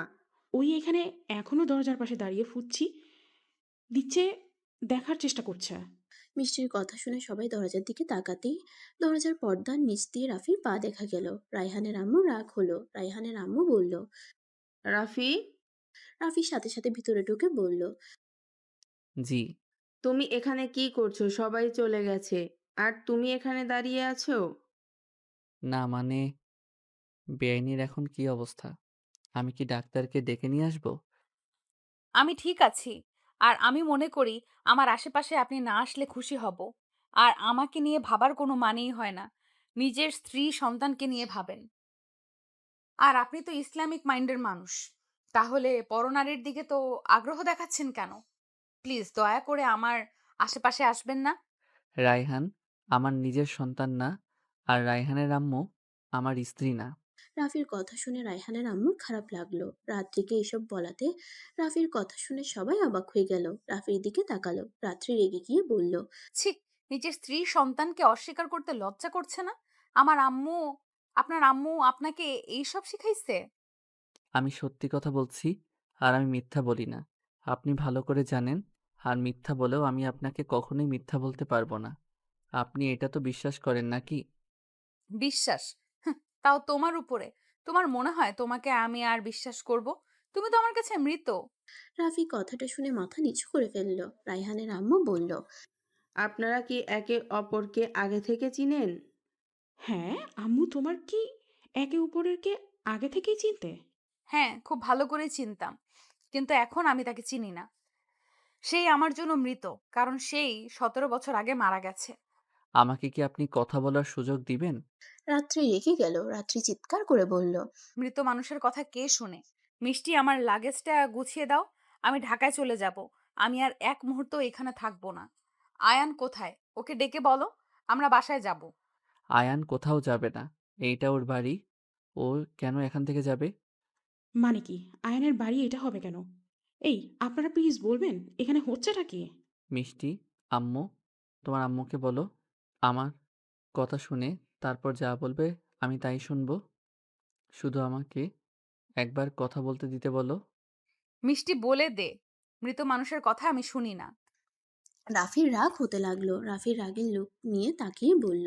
প্লিজ এক কথা বারবার বলবেন না। মেজাজটা খারাপ হয়ে যাচ্ছে। আমি কিভাবে আপনার কাছে যাব? কোন মুখ নিয়ে যাইতাম? যখন গেছিলাম তখন তো দেখি আপনার বিয়ে হয়েছে অন্য কারোর সাথে। অন্য কারোর সাথে চলাফেরা করা দেখলে কার মনে হবে না ওই মানুষটা আপনার স্বামী না? তুলি আপুর স্বামী, সেটা কি আমি জানতাম নাকি? 3 মাস আগে তুলি আপু যখন আমাদের বাসায় আসে তখন বুঝতে পারলাম এই লোকটা আসলে কে। ও আচ্ছা, একবার আমাদের সামনে এসেছে, জিজ্ঞেস করা যায় নাই এইটাকে কেন আমি তার সাথে ঘুরছি, কেন তার সাথে এত চলাফেরা করছি?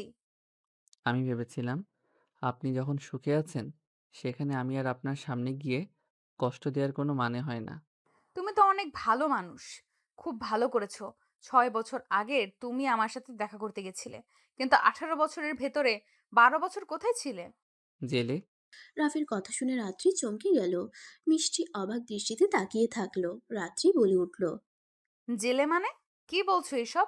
এই জন্য বলছি আমার কথা সম্পূর্ণ শোনেন। আচ্ছা, বলো শুনি।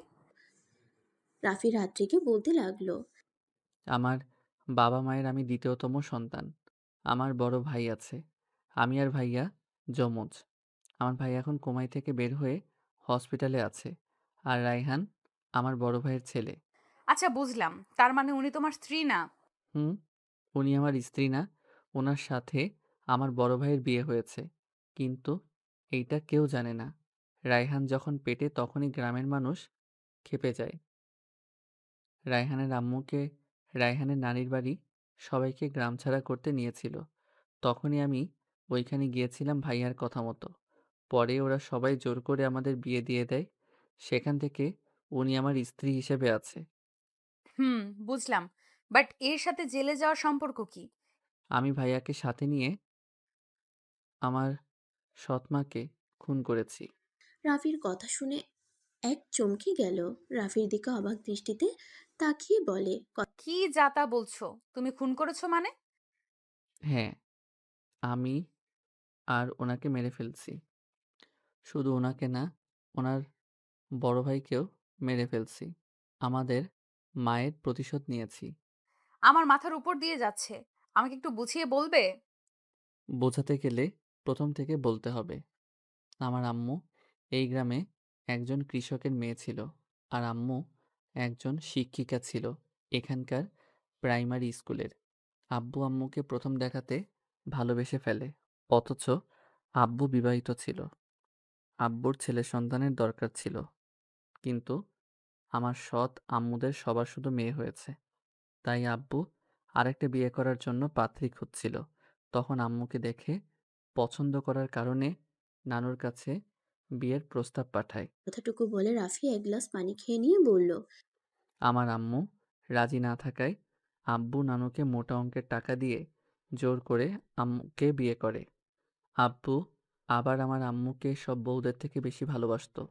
আমরা জন্মগ্রহণ করার পর আব্বু আম্মুকে আরো বেশি ভালোবাসতে শুরু করে। কিন্তু আম্মুকে তো আপনি দেখছেন, আম্মু অন্যায় প্রতিবাদ করে, অন্যায় সহ্য করতে পারে না। আব্বুর কোনো অন্যায় দেখলে সাথে সাথে প্রতিবাদ করত। আমার আব্বু ভালো মানুষ ছিলেন না, উনি গরিবদের উপরে জুলুম করতেন, এমনকি অন্যায়ের পথে বেশি চলতেন। আমার আব্বুর নাম নিশ্চয়ই আপনারা শুনেছেন, প্রভাবশালী লোক ছিল উনি। শুনেছি। কিন্তু এখানে তোমার সৎ আম্মুকে কেন মারলে? ওয়েট, বলছি। আম্মু আব্বুর অনেক বড় লস করে দিলে বড় আম্মু আব্বু অনেক রেগে যায়। বড় আম্মু এমনিতেই আম্মুকে দেখতে পারতো না, আব্বু বেশি ভালোবাসে দেখে। তারপরে আবার আম্মু সব বিষয়ে নাক গলাতে দেখে আম্মুকে এই বাড়ি থেকে মিথ্যা অপবাদ দিয়ে বের করে দেয়। আম্মুর ঘরে একটা পরপুরুষ ঢুকিয়ে দিয়েছিল। আব্বু না বুঝে আম্মুকে ভুল বুঝে বের করে দিলে আম্মু আমাকে নিয়ে এই গ্রাম থেকে চলে যায়। আমাকে আটকে রাখার চেষ্টা করলে আমি আম্মুর সাথে চলে যাই। আর বড় ভাইয়া তখন ঘুমিয়ে থাকায় আম্মু ভাইয়াকে নিয়ে যেতে পারে না। সেই থেকে আমরা ঢাকা চলে যাই, ওইখানে থাকতে শুরু করি। রাত্রি রাফিকে থামতে দেখে বলল, তারপর কি হলো? তারপর কি, আমাদের সংসার টানাটানি করে একরকমভাবে চলছিল। তারপর কি হয়েছে জানেন তো? আর আমার বড় আম্মু আমাদের খোঁজ পেয়েছিল কিভাবে যেন? সেই দিন রিক্সা অ্যাক্সিডেন্ট বড় আম্মু করিয়েছিল। আব্বুর নাম করে ট্রাকওয়ালা মানুষটাকে ভাড়া করেছিল। কি? তার মানে আম্মুকে খুন করা হয়েছে? হ্যাঁ, সেদিন পুলিশ আমাকে বলেছিল আমার আব্বু নাকি খুন করেছে। আমি এখানে এসেছিলাম স্বাভাবিকভাবে থাকছি। আস্তে আস্তে বুঝতে পারি আম্মু যে মারা গেছে আব্বু জানে না। এইসব বড় আম্মু করছে। বড় ভাইয়াকে আমি সব সত্যি বললে দুইজন প্ল্যান করে আব্বুদের দুর্নীতি সবকিছু পুলিশকে বলে দিয়েছি। সব প্রমাণ দিয়ে সরকারের কাছে দিয়ে দিয়েছি। এইটা জানতে পেরে বড় আম্মু তার বড় ভাইয়া আমাদের মারতে আসে। বড় ভাইয়াকে আগে পেয়ে ভাইয়াকে খুব বাজেভাবে মেরেছিল। আমি তো ভেবেছিলাম ভাইয়া হয়তো মারা গেছে, তাই নিজের রাগে কন্ট্রোল করতে না পেরে আমি দুইজনকে রড দিয়ে মাথায় বাড়ি দিয়ে মেরে ফেলি। যত রাগ ছিল সব রাগ খাটিয়ে ফেলি। এই ঘটনা একটা লোক দেখেছিল। পরে পুলিশকে ইনফর্ম করলে আমাকে ধরে নিয়ে যায় আর ভাইয়াকে হসপিটালে নিয়ে যায়। সেই থেকে ভাইয়া কোমা থেকে বের হয়েছে। আর 12 বছর আমি জেল খাটি। আব্বু এইসব শুনে স্ট্রোক করে মারা যায়, আর ভাইয়ার হসপিটালে চিকিৎসা চলছে। রাত্রি রাফির কথাগুলো শুনে কি বলবে বুঝতে পারছে না। রাত্রি রাফির দিকে তাকিয়ে বলল, তার মানে শফিক তালুকদার 2 ছেলে তোমরা ছিলে। তোমাদের ছবি তো নিউজেও দেয় নাই। রাকিব ভাইয়ার ছোট চাচ্চু মিলে রিপোর্টদের আমার ছবি নিতে দেয় নাই, তাই কেউ আমার মুখ দেখে নাই। এখনো কেউ জানে না আমি রফিক তালুকদারের ছেলে। শুধু আমাদের গ্রামের মানুষ কিছুজন জানে। আর আমি জেল থেকে বের হয়ে 3 বছর ছদ্মবেশ নিয়ে থাকছি। আমার পড়াশোনা শুরু করার জন্য আমি লন্ডন চলে গেছিলাম। ওইখানে রাকিব ভাইয়ার সাথে অফিস সামলাচ্ছিলাম আর পড়াশোনা করছি। আর হ্যাঁ, আমি আপনার সাথে দেখা করতে জেল থেকে বের হয়ে গেছিলাম, কিন্তু পরে তো ভুল বোঝাবুঝির কারণ আর আপনার সামনে যাই নাই। I am sorry. এত কিছু হয়ে গেছে আর তুমি এমন স্বামী যে একবার বউকে কল দিয়ে বলতে পারো নাই যে আমি এখানে আসি। একবার ভেবে দেখেছো আমি কিভাবে তোমাকে ছাড়া চলবো? একবারও কি আমাদের কথা ভাবো নাই? রাত্রির কথা শুনে সবাই অবাক হয়ে গেল। মিষ্টি অবাক হয়ে গেল। রাফি রাত্রির দিকে তাকিয়ে বলল, কি করতাম? আমাকে ক্ষমা করে দিয়েন। আমি তখন যা ভালো মনে করছি তাই করছি। বাহ! তুমি তো নিজের মন মতো চলতে শিখে গেছো। আমি জানি আপনাকে জানানো উচিত ছিল। আমি ভুল করছি কিন্তু আপনার সাথে যোগাযোগ করি নাই। আরেকটা কারণ ছিল, আমার বড় আম্মু যদি জানতো আপনি আমার স্ত্রী তাহলে আপনার ক্ষতি করার চেষ্টা করত। অনেক দিক ভেবে আমি এমন কাজ করছি। আম্মু, কি বলছে উনি? তুমি তার স্ত্রী মানে? ঠিক শুনছো রাফি, আমার স্বামী। এই জন্য ওই আমার এতটা কাছে এসেছে। আর রাফি তোমাকে অনেক ভালোবাসে। ওই তোমাকে প্রথম দেখাতেই নিজেকে কন্ট্রোল করতে পারে নাই। আমি কিছুই বুঝতে পারছি না। তুই শান্ত হও। আমি তোমাকে বুঝিয়ে বলছি। রাত্রি মিষ্টিকে বিয়ের থেকে রাফির বের হয়ে যাওয়া সবকিছু খুলে বলল। মিষ্টির চোখের পানি চলে আসলো। মিষ্টি রাফিকে জড়িয়ে ধরে বলল, আব্বু, আমাকে ক্ষমা করে দেন। আমি বুঝতে পারি নাই। আর আম্মু বা কেউ আমাকে কোনোদিন আপনার সম্পর্কে কিছু বলেই নাই। তাই আমি আপনাকে চিনতে পারিনি। শুধু দেখেছি আপনার জন্য প্রতি রাতে কাঁদতে দেখেছি। কিন্তু কেন কান্না করছে সেটাও জানতাম না। কখনো জিজ্ঞেস করলে বলেও নাই। রাফি মিষ্টিকে নিজের কাছ থেকে সরিয়ে চোখের পানি হাত দিয়ে মুছে কপালে চুমু দিয়ে বলল, দূর পাগলি, আমি কি আমার মিষ্টি আম্মুর উপরে রাগ অভিমান করতে পারি নাকি? আর আমার মেয়েটা যে তোতা পাখির মতো এত কথা বলতে পারে, আমার বিশ্বাস হচ্ছে না সেই ছোট মেয়েটা যে এত বড় হয়ে গেছে। রাফির কথা শুনে মিষ্টি ফিক করে হেসে দিল। ওদের হাসতে দেখে সবাই হেসে দিল। রায়হানের আম্মু বলল, এই তার কারণ। এজন্যই তো বলি, মেয়েদের থেকে এত দূরে কেন থাকে। আচ্ছা, চাচি, আমাকে কি বলবো? মেজো আম্মু বলবো নাকি চাচি আম্মা বলবো? তোমার যেটাই ভালো লাগে ওটাই বলো। আর এমনিতেও আমি তোমার আব্বুর স্ত্রী না, আমাদের ডিভোর্স হয়েছে অনেক আগে। রায়হানের আম্মুর কথা শুনে বাকি সবাই অবাক হয়ে বলে উঠল, কি, তোমাদের ডিভোর্স হয়েছে কবে? রায়হানের আম্মু বলল। অনেক আগেই। পিছন থেকে সব কথা শুনে রনি বলল, শেষমেশ কিনা চাচ্চু হয়ে গেল শ্বশুর। রনির কথা শুনে সবাই হেসে দিল। রাফি বলে উঠল, আমার মেয়ের খেয়াল রেখেন বাবাজি। আচ্ছা, সবাই ওনাদের একা কথা বলার সময় করে দেয়া উচিত। আমার মেয়ে থাকলে সমস্যা নাই। মিষ্টি রনিকে নিয়ে চলে গেল। এক এক করে সবাই রুম থেকে বের হয়ে গেল। রায়হানের আম্মু বাহির থেকে দরজা লাগিয়ে দিয়ে চলে গেল। রাফি রাত্রির কাছে যেতেই রাত্রি অন্যদিকে মুখ ঘুরিয়ে নিল। রাফি রাত্রির কোলে শুয়ে পড়ল। রাত্রি অন্যদিকে মুখ রেখে রাফির মাথায় হাত বুলিয়ে দিতে লাগলো। রাফি রাত্রির গাল দুইটা ধরে নিজের দিকে তাক করিয়ে বলল, বউ, আপনি কি আমার সাথে কথা বলবেন না? বলতে চাই না। এখন কথা বলে কি হবে? 18টা বছর আপনার সাথে কথা না বলে থাকতে পারলে বাকি জীবনটাও একা একা কাটিয়ে দিতে পারবো। আর আপনি একটা মেয়ে দেখে বিয়ে করে নিয়েন। রাত্রির কথা শুনে রাফি কিছুটা অবাক হয়ে কোল থেকে উঠে রাত্রির দিকে তাকিয়ে বলল, আমার বউ থাকতে আমি কেন আরেকটা বিয়ে করতে যাব? আমার বয়স কত? 43 হয়ে গেছে। হুম, তো কি হয়েছে? আস্তে আস্তে বুড়ি হয়ে যাচ্ছি। মানুষ তোমাকে কি বলবে? কে কি বলল ওইসব দেখার আমার সময় নাই। তুমি আমার কাছে আগেও যেমন ছিলে, ভবিষ্যতেও ওই সেম থাকবে। তুমি আমার প্রথম ভালোবাসা, তুমি আমার শেষ। আমার লাইফে আমি আর কাউকে ভালোবাসতে পারবো না। রাত্রি কিছু বলতে যাবে তখনই রাফির ফোন বেজে উঠল। রাফি ফোনটা রিসিভ করে কথা বলতে লাগলো। কথা বলা শেষ করে বলল, বউ, আমি আসছি। কি হয়েছে? তুমি এত খুশি কেন? পরে সবাইকে দেখতে পারবেন। আমি একটু বের হব। রাফি রাত্রির কপালে চুমু দিল। রাত্রি রাফির পিছন পিছন বের হলো। বসার ঘরে গিয়ে বলল, ভাবি, আজকে একটু সেজে থাকেন তো। রাফির কথা শুনে রায়হানের আম্মু অবাক হয়ে বলল, ইয়াহ, তুমি কি নিজের বউ বলার জায়গায় আমাকে বলছো নাকি? আরে না, আমি আপনাকে বলছি আপনি একটু সেজে থাকেন। ও মা, কেন? দূর, আপনাকে এত প্রশ্নের উত্তর দিতে পারবো না। রাকিব ভাইয়া আর রনি, আমার সাথে একটু চলো তো। বুঝতে পারছি কোথায় যাবি। আচ্ছা থাক, আমি লুঙ্গিটা পরিবর্তন করে আসছি। রনি, তুই চাচ্চুর সাথে যা। রাফি আর রনি বাহিরে চলে গেল। মিষ্টি রাত্রির দিকে তাকিয়ে বলল, আম্মু আব্বুর আবার কি হলো? জানি না। এই ওর হুট করে কল আসা দেখলে আমার ভয় লাগে। আর আম্মু আগেই বলেছিল, ওই একটু চাপা সাইজে। কোনো কিছু সহজে বলতে চায় না। ফালতু একটা স্বভাব। কি বললে ডাকবো? বুঝতে পারছি না।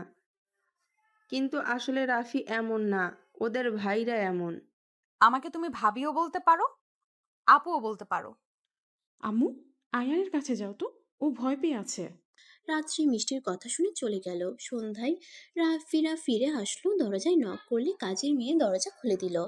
সবাই এক এক করে ভিতরে ঢুকলো। ভিতরে গিয়ে রাফি মিটিমিটি করে হেসে বলল, ভাবি, ভাবি ডাক শুনে রাফির দিকে তাকাতেই রাফির পিছন থেকে রকি বের হয়ে আসলো। রকিকে দেখে রায়হানের আম্মুর সাথে সবাই দাঁড়িয়ে পড়লো।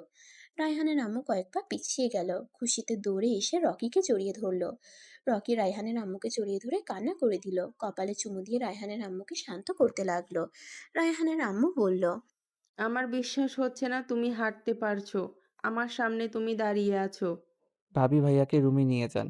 আর সেজে থাকতে বলেছিলাম তা করে পেতনির মতো হয়ে আছেন। রাফির কথা শুনে সবাই হেসে দিল। রায়হান দৌড়ে এসে রাফিকে জড়িয়ে ধরে বলল, আব্বু, তোমার মতো দেখতে এই আঙ্কেলটা কে? এইটা তোমার আঙ্কেল হয় না, এটা তোমার আব্বু। আর আমি আয়নের আব্বু হই। আব্বু, তুমি আমার সাথে মজা করছো? আব্বু, আমি তোমার কণ্ঠ চিনি। তুমিই আমার আব্বু। না, এটাই তোমার আসল আব্বু। এদিকে আসো।